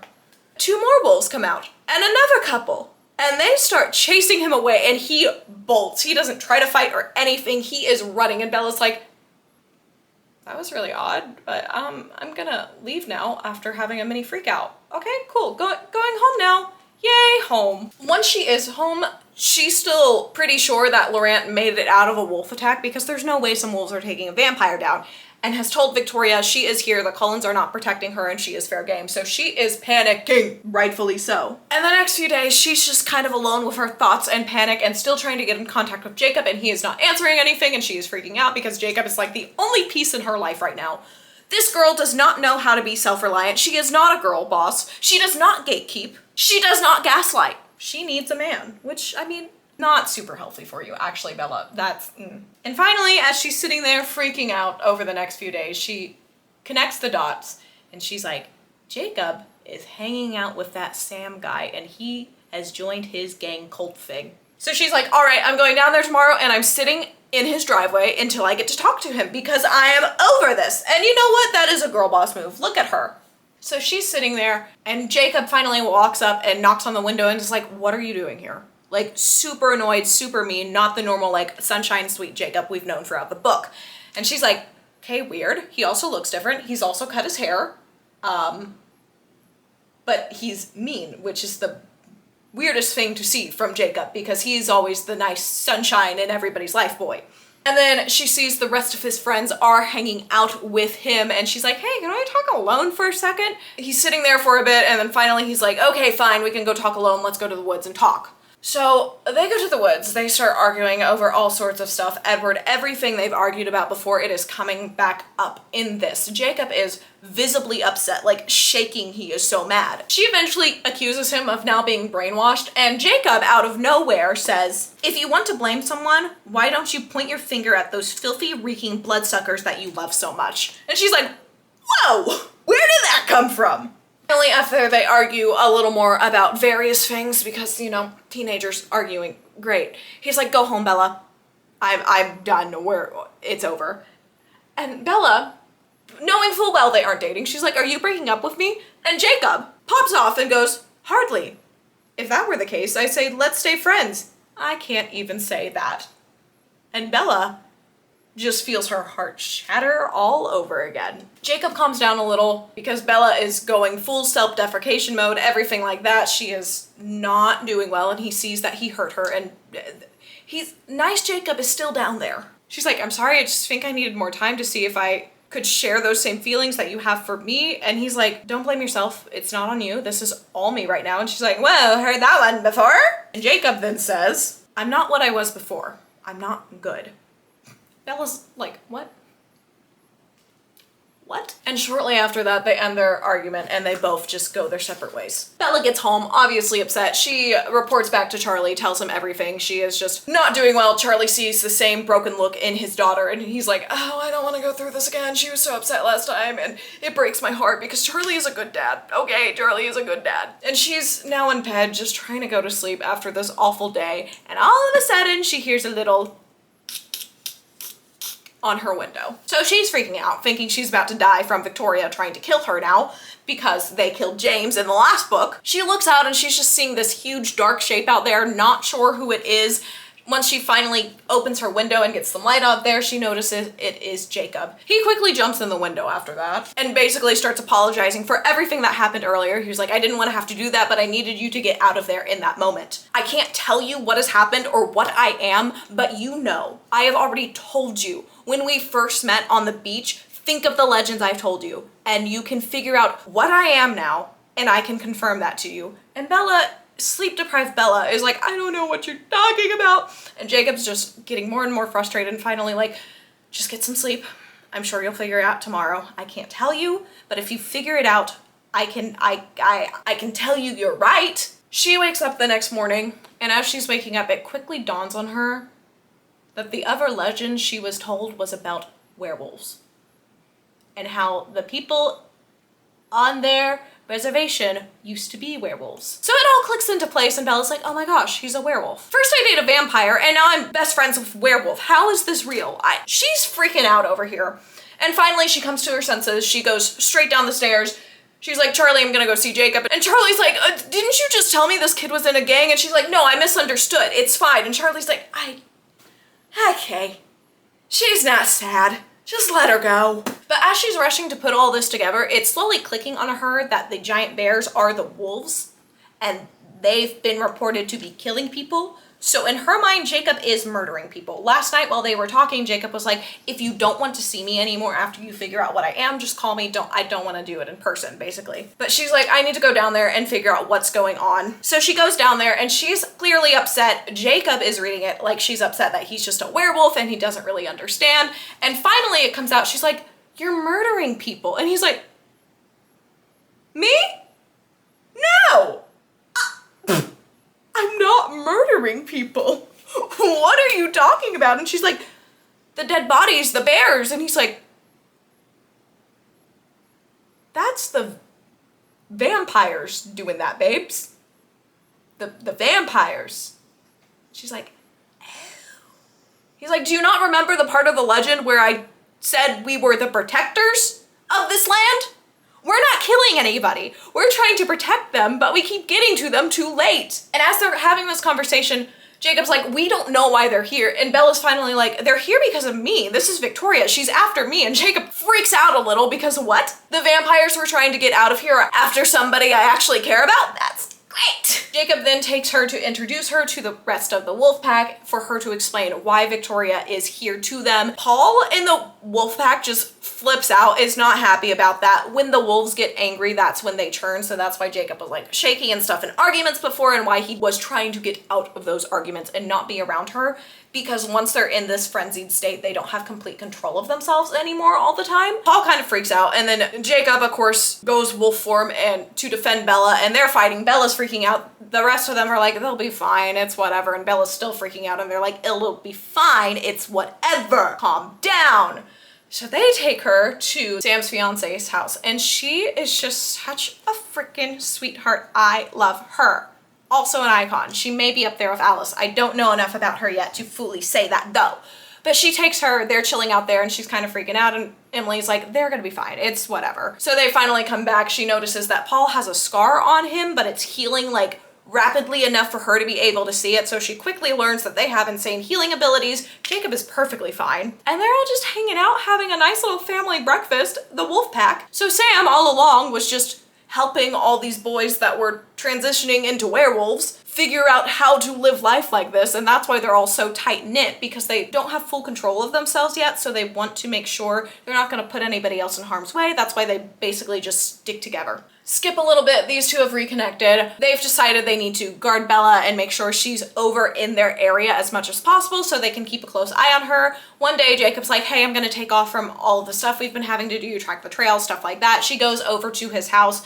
Billy opens the door, Jacob's dad, and is like, he's not here. They found a new trail this morning. They think they can corner Victoria in the mountains, so they're going to do that. So she comes in, she just sits down, anxiously waiting to hear any news from them.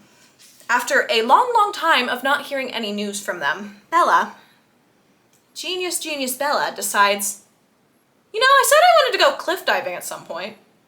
Today's the day, all by myself. So she goes, and at first she's like, oh, I'll just go on the smaller one, but then she just can't find the trail there, so she just goes up to the really high one, where, you know, you can die if you hit the water wrong. But she goes, mind Edward is yelling at her, I'm yelling at her, everybody is yelling at her. But she goes and she jumps off the cliff into the water. She lands okay, but then she gets caught up into a riptide and almost drowns until at the very last second, Jacob saves her life. I feel like we need a counter for how many times Bella has almost died, because it's actually an insane number. It is actually insane. Jacob's like, I'm taking you back to our house so I can get you dried off, get you some fresh clothes. You're freezing right now. And Bella then starts to recall, once she gets settled in a little bit, a conversation she overheard that they were having. And she's like, who's in the hospital? And Jacob's like, Harry Clearwater. He had a heart attack. He's not doing great. And then we get a little explanation that Harry Clearwater is one of Charlie's best friends. So Bella obviously is like, I need to get home. I want to take care of my dad when he gets home. I want to make sure he has food and make sure he's doing okay. Can you take me back? And Jacob, of course, is, yes, I can absolutely do that for you. This whole thing finally snaps Bella into the right frame of mind. And she's like, oh my word, what would have happened today if I would have died? I would have broken so many people's hearts. My mom's, my dad's, Jacob's. Edward would have found out at some point and been heartbroken. This was such a mistake to be this careless and stupid. I don't know why it's just occurring to her, but it's finally there. Do I think that will stay long? No. I think she's gonna forget all about that and do something stupid real soon. As Jacob is driving her home, she starts thinking, and she's like, I could really love Jacob. I think I could happily be in a relationship with him. I just need to be upfront that I'm still getting over Edward in this time. And so they get to the house. She's about ready to tell him when all of a sudden Jacob freaks out and he's like, vampire. And Bella's like, oh my word, Victoria. And then Bella's like, oh my word, the Cullens car. And she's like, Jacob, stop driving. It's the Cullens. It's somebody I know. Let me go in and say hi. And he's like, really? She's like, yeah, it's the Cullens. It's not a trick. I know it's their car. It's fine. I'm gonna go in. You go home because you're clearly very upset about this. And for some reason, Jacob just goes home. Bella walks in the door. And guess who's there? Guess who's there? Alice. Alice is right there. Our girl Alice is right there. I've missed her so much. But she's back. She's in the door. She's like, why did you jump? And Bella's like, oh, crap. Alice basically just comes in to Bella's life for a second to talk some sense into her. She does catch her up on the Cullens, everything that's going on. She stays with them for a couple days. And where we're at right now, Charlie had just left to go to his friend's funeral, and I think Bella is about to follow him out the door to do so. But that's basically where we're at. Alice leaped out the window because Jacob came over. I don't know if Alice is coming back anytime soon, if she just went out for the day or what's happening, but she knows Victoria's there. She's talking some sense into Bella. She is truly an icon of the story. And I'm so happy she was at least back for a few pages and it wasn't Edward, because I would have lost my mind. We have 150 pages left. I'm going to get this finished. We'll have a little recap and then we'll watch the movie. I'm like dreading watching the movie. I really hated watching that first movie. I didn't like it. I didn't like it one bit. I missed the person I was before I watched that movie or read these books. 2 more books to go after this, 3 more movies to go after I watch the New Moon movie, because they split the last one in 2 parts, obviously, because that's what everybody does. But that's all. Bella's still stupid. She said she's gonna stop being stupid, but I don't think she is. Let me just, okay, we're gonna finish this book. We're gonna finish this series together. Gosh darn it. We're in Italy now? If I could have taken so many guesses on where they would have ended up in this book, wouldn't have been Italy. You know, as soon as Edward shows back up, problems happen again.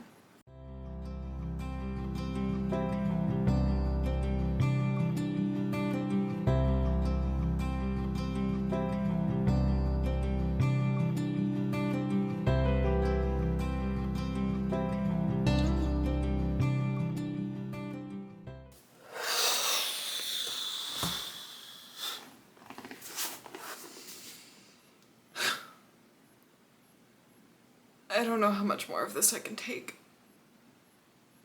No one's making me do this. Only 2 more books to go. Why couldn't this just be a trilogy? I feel dead inside right now. Let's discuss how our vampires got to Italy, shall we? Can everybody stay up on the wall? Please. It's only been a few hours.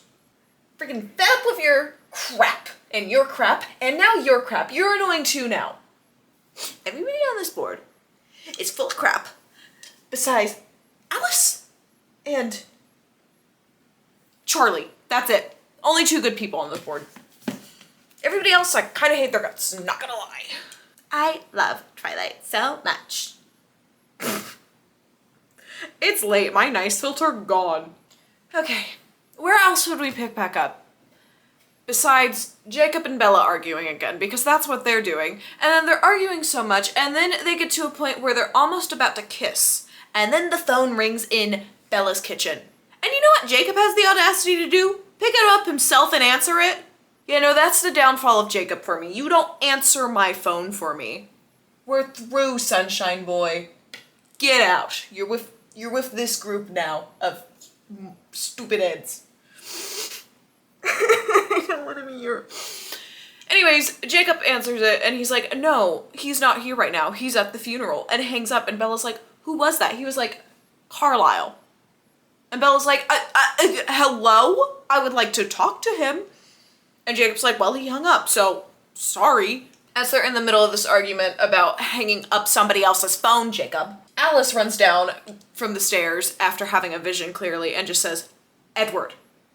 And Bella's like, what do you mean, Edward? Alice calls Rose. She's like, you're gonna regret what you just did. And there's a whole phone call about that. And finally she gets off and she explains to Bella that Edward has gone to Italy because he thinks Charlie is at Bella's funeral, not his best friend's funeral. No. The phone call was from Edward because last he heard was the vision that Alice had of her jumping off a cliff. And Rosalie told him about this, so now he thinks Bella is dead and he's going to Italy because that's where the Master Vampire Coven lives. It sounds like I'm making crap up right now. But it's in the book. It's in the book. It's in here. He's going to the Master Vampire Coven and he's like, basically going to ask them to kill him because he does not want to exist anymore if Bella is gone. And Alice quickly is like, Bella, you and I have to go to Italy. There is no other way to stop him. If he sees one of us, he will not believe that you are alive. He will believe we are trying to trick him and to get him out of there. You have to come with me. And Bella, being Bella, is like, okay, sure. Not fazed at all. She's just upset that Edward's trying to kill himself. Also, Edward just threw out his phone after that one phone call, didn't try to call anybody else or go check on Bella or anything like that. You know, like super speed, could have been there pretty fast to double check in person before he tried to off himself, but no. He's just going straight to the evil vampire coven in Italy that might be able to kill him. And if they don't kill him, his plan is to upset the town enough because they keep it very chill there. Nobody knows vampires is there. They're not allowed to hunt there or anything. They get all their blood from other people outside, far outside of the town. And so Edward's like, I'm gonna cause havoc. Bella and Alice are now on their way to the airport. They get on a plane. Alice is sitting there through most of the flight just trying to get visions. Finally, on their second flight to Italy, she gets a very clear vision that is going to happen of the coven telling him, no, we're not going to kill you. You're a very powerful vampire. That would be a waste. And then she's flooded with visions of all the different ways Edward is trying to act out enough to get the coven to then want him gone. And you know what this man comes up with? He'll just step out in the sun and get sparkly, and everybody will know he's a vampire. No, I think everybody's just gonna think you're a sparkly human that put a bunch of glitter on you or something, or that you're a street performer. I don't think anybody is going to suspect a random sparkly man is a vampire.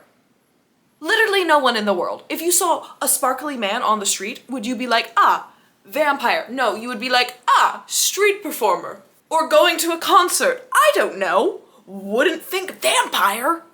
But no, that's what Jacob's going to do, and everybody's acting like when he does this, the coven is going to be super mad because Alice can see that they will be. I just think, it's so stupid. It's out of all the things he could have done. They finally get off the plane, Bella and Alice, and they are rushing to the point where Edward is trying to do this. Alice just steals a yellow Lamborghini to get them there super fast, and so they're driving through. They hit a bunch of traffic because it's some special holiday of some sort, I forgot. But there's a lot of people in the town center, and that's why he's gonna do it right there, so a lot of people see the sparkly man in the tourist trap. Again, just a street performer, but whatever, Edward. Drama queen, all of you, all of you. And of course, just in time, Bella does make it to Edward. When she runs into him, it is right before he's about to step into the light, and Edward's like, oh, I'm so happy to see you. This worked so fast. Thinking he's dead. He thought he died and just went straight to Bella. And Bella's like, no, honey, we're alive. Please get your act together, we gotta go. But they don't go fast enough, and the evil coven shows up. Dun, dun, dun. They show up and they're like, yeah, you're gonna come with us now. And Alice is like, yeah, we're gonna go with them now, I guess. Great. And so they all follow them into a sewer, and they go down there into the evil vampire underworld. They start debating on stuff, and they test out Bella's ability to not be affected by other vampires, and she's not affected by any of them. But that leaves me with one question. Why can Alice still see her future then? If no other powers work on her because nobody else's did, why can Alice still see her future? That seems like a plot hole, unless she's gonna explain it somehow. But even then, you're just covering your own tracks, Stephanie Myers. No, I catched on. I catched on. No, I caught on. This is a plot hole. If you've watched Twilight before and you're saying it's not, I don't believe you. Anyways, yeah, so plot hole there, but they're following them, they're testing it out, and no powers are affecting her. They finally come to a point where it sounds like they're going to let them go, and then they're like, hey, yeah, our number one rule, nobody is supposed to know about vampires besides vampires. So what's she doing knowing about us? We'll let you go alive, but you have to agree you will change her in the near future. And Edward's struggling to agree to that, and Alice goes up to him because the lead vampire can read people's thoughts and what they're going to do just by touching them, unlike Edward, who can get their thoughts of what they're going to do now in his head, but not of future things they're going to do or past things they've done. So Alice goes up and it shows him that she is planning to turn Bella. no matter what. She's going to turn Bella at some point. So they end up letting them go after a good scare. Edward got beat up a little bit because what else would Edward be doing? It just doesn't seem important to mention anymore that Edward got beat up a bit. It's like saying Bella almost died again. We all know that. They travel all the way back home. Bella refuses to sleep this whole time because she just wants to spend as much time as possible with Edward before he leaves her again, because that's what she thinks is going to happen. They get back. Clearly, Charlie is furious. His daughter just left for 3 days with a random note saying, "Gotta go save Edward."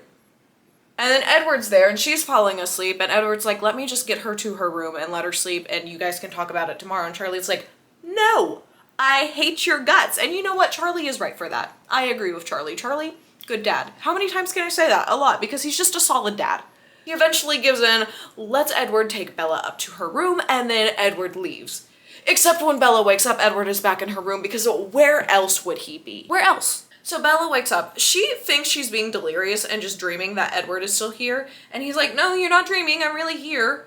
Blah, blah, blah. They're talking back and forth for a while and he's like, "I never should have left you. I am so sorry I did that." And she's like, "Don't just say these things. I can't go through this heartbreak again if you're going to leave." And he's like, "You don't understand. I was going insane the whole time I was away from you. There is no way I can leave you again, no matter how selfish that is." And Bella's like, "Oh my goodness, he's gonna stay with me forever. I'm gonna be a vampire." And then they're talking more and all of a sudden Edward is saying things about her like growing up again and still living her life. And Bella's like, What do you mean?" And he's like, "I'll be with you, but I'm not gonna turn you into a vampire." And she's like, "No, but you have to. They literally said you had to." And he's like, "No, I got plans. I can keep that from happening." And she's like, "You know what? This affects your whole family who I also care about. We are going to your house and we are putting this to a vote right now." And Edward is upset about this, but he agrees. They go to her house, they cast the vote, and of course they say yes. Besides, I think it was Rosalie and Edward were the only no's on there, and that was just because Rosalie was like, "I wouldn't choose this life for myself, so I don't want to choose it for you." And that's why she says no on that. Rosalie and Bella have had a bit of a making up period in this, which is nice. They seem closer. It's sweet. They're closer now. They're on friendly terms finally. But everybody else says yes. She's like, "Okay, go ahead and change me." And Edward is like, "Hey, can't do that right now. You gotta go talk to your dad still, and you're gonna be out for days after this happens, and at least graduate high school before we do this." She's like, "Okay." She makes a deal with Carlisle that he will turn her as soon as she graduates from high school. And she's like, "Got it, I'm feeling good." They go back to her house. She's ready to get yelled at by her father. They get back and her father still isn't awake. So Edward and Bella start talking again, naturally. And Edward's like, "So what do you want most in the world?" And she's like, "This is a trick. I gotta be careful about what I answer." And then finally she says, "I would prefer if you changed me over Carlisle. How long would you be willing to wait for that? 5 years?" She's like, "No. 3 years? 6 months. And then he says another number and she's like, "No, I wouldn't wait any more than a year. If you're gonna be 17 forever, I'm staying a teenager forever with you. You got me?" Which, I mean, valid. Finally, Edward is like, "Okay, forget the time limit. If you want me to be the one to change you, then marry me." And Bella's like, I'm only 18. And Edward, with the most valid point, is like, "If you're willing to commit to what I believe to be eternal damnation, then you should easily be able to commit to marrying me right now at 18. But then Edward drops a line that just makes everybody uncomfortable again, and she says, "Oh, come on, I'm only 18. And he said, "Well, I'm nearly 110, and it's time to settle down." Another curse line from Edward Cullen. Thank you very much. As they're in the middle of this conversation, Charlie finally wakes up and they're both kind of like, "We'll come back to this. We're just putting this under the rug for now. We've discussed it. We're not going to discuss it for quite a while because I can still always have Carlisle change me right after graduation." Charlie comes in, basically lays the ground rules on how her living in this house is going to work. He's like, "You're not going to be seeing Edward anymore." And she's like, "Okay, I'll move out then." And Charlie's like, "Wait, no, I didn't. No. I didn't mean that. Don't do that." And so they come to terms with Edward coming over at certain times, stuff like that. She makes up this bizarre story on why she was out of town for 3 days to go help Edward, and she just basically is like, "It was a big miscommunication, blah, blah, blah." So convincing, Bella, to your police officer of a dad. After that, we get to the epilogue. We're kind of just following the normal routine of our gang again and how it's all going. And then Bella and Edward come home from school that day and see the motorcycle she built with Jacob in their driveway. And her dad is already home. So we know he is ticked off because he would have never let her ride a motorcycle. He said that multiple times throughout her life, that she would never ride a motorcycle. So Edward can read Charlie's thoughts and he's like, yeah, your dad's really mad. But also Jacob is in the woods and he wants to talk to us. So we're gonna go talk to him really fast and then you can deal with your dad after that. And so they go and talk with Jacob. He's basically there just to be the spokesperson for his group. They're all going back and forth for a bit. Bella is fuming that he brought this here. Jacob is like, you never tried to make contact or anything. This was my last resort to get your attention, basically. I couldn't come down because Charlie grounded me, not because of Edward like you think. And Jacob's like, you know what, Dad, my bad. I am sorry about that. And then Edward, finally having a redeeming line, says, I will never be able to tell you how grateful I am. I owe you for the rest of my existence for keeping Bella alive. Which is honestly a very sweet line by Edward. I appreciate that. They're all standing in the meadow a little longer, chit-chatting, and Edward's like, I really came here to remind you of the treaty between the Cullens and my people. It is not if you kill a human on our land, it is if you bite a human. AKA, if they wanted to turn Bella into a vampire, they're gonna have to bite her, AKA breaking the treaty. Which is no good. After he drops all of this, he's just the spokesperson for them, so he's just giving them the information.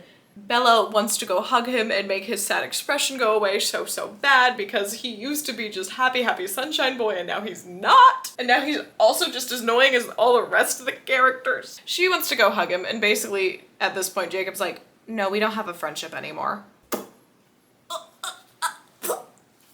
Heartbroken. I cared more about their friendship than this relationship, if I'm being honest. He walks away after dropping that.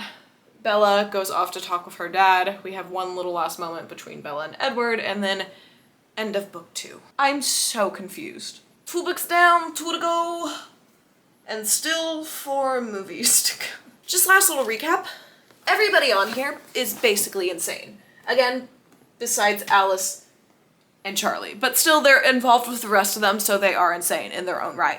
Pre-Twilight, Natalie was a way happier person. This may be one of the biggest mistakes I've ever made in my life. Okay, cut to me suffering and watching the movie. We are back once again with another Twilight movie. Yeah, I didn't like my first experience watching a Twilight movie, but we're back. I've got a pumpkin spice latte I made myself. Fantastic. Let's watch New Moon. Older than you. No, it isn't. I'm 109. Ew, don't say that. Don't remind me. Dating such an old man. It's gross.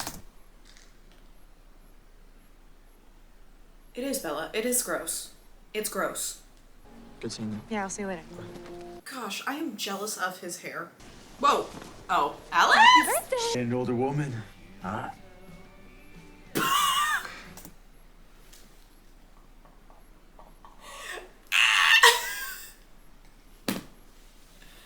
The side characters are all so good. Emmett. Oh, that was funny. Oh, that caught me off guard. Thank you for that. I love you. That is the least convincing I love you I've ever heard in my life. Walking. This is dangerous. No, this is way worse than just the voice. Hey, what the hell's wrong with you? Just curious? Yeah, no, me too. I don't know if I would ever speak to somebody again if they did this to me. Leave me in the middle of the city at night while you go ride a motorcycle with a random man twice your age? No. Where the hell have Jacob, you need to run the other way. See, look how she's not stressed all the time when Edward is gone. Both of you, put both of your guns down, or I'm gonna blow both of your freaking heads off. I'm so glad they included that with both of their hands just like slightly up. Oh, that's so funny. Honey, this is so beautifully awkward right here. Feeling sick? Maybe you need to go to the hospital. You want me to put you in the hospital? Jake, Oh. the movie's over. What are you doing? Dang, alright, they really did make him look bigger. This is just strange. How'd they do that? I'm sorry. I feel like that was supposed to be a dramatic drop down to her knees, but it just felt like a really slow superhero landing. Like, okay, taking the movie seriously. No, I'm not. I mean, you helped us. Ooh. Ooh. Ooh, I like that. Oh, the super speed with his hands right there. That was freaky. Ooh. Ooh, scary, scary. My brain can't help going, cute puppy. Oh, they're big. Cool. What do you mean in the woods, Belle? What the hell were you doing out in the woods? There was. Charlie is so over her crap. What the hell were you doing in the woods?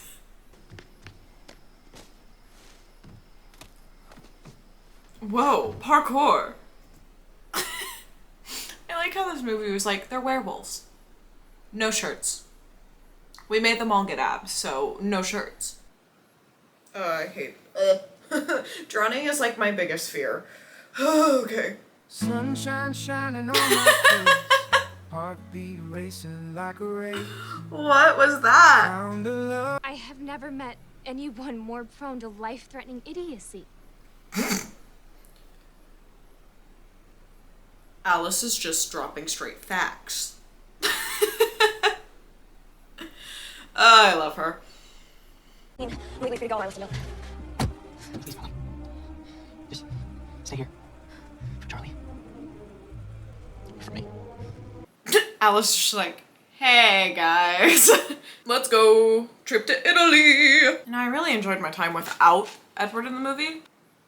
Why does he have a hole in his shirt? What happened there? Edward, honey, you're looking a little rough. She's moving. Why does she keep stopping? Go! Oh, he's creepy. I love it. Yes. I love a good villain. Alice, we could use your common sense. Whoa, whoa, whoa. Be right back. Are you gonna watch it instead? Alright, tell everybody what you think of the movie. I won't lose my son. That's my boy. That's my boy. Oh. Honey, there's these things called shirts you can wear. Get up at that dog. Get up at that dog. Marry me, Bella. Yeah, good. That was a good place. I think I enjoyed that more than the first one. And that might be because Edward wasn't in this one as much. So, where we're at right now, at the end of book 2, Edward has asked Bella to marry him before she becomes a vampire. Bella kind of flipped out, but they'll probably end up getting married at some point. Jacob is being a little brat. Charlie is still being an icon. He's over here, slightly off screen. Sorry. And Alice is also still being an icon. Rosalie has definitely redeemed herself. Honestly, I love all the Cullen family besides this one right here, so great. What I know, Victoria is just still on the loose, so she's still a problem. We've got the old coven that's definitely gonna be a problem in the future books, and I'm not gonna lie to you and say I'm excited to read the other 2 books and watch the other 3 movies, but I'm gonna do it. We're gonna get through it. I'm gonna figure out what happens in this series for the first time, as I'm sure most of you already know what happens in this series because I'm so late to the game. We're gonna keep going on this journey. I will be finishing these books in part 2, and I will see y'all there as I suffer more of the Twilight series.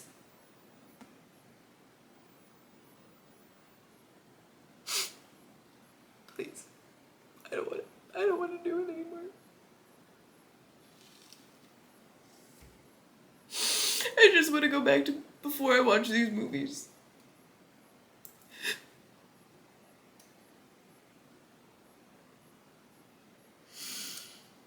I'll see you in part 2.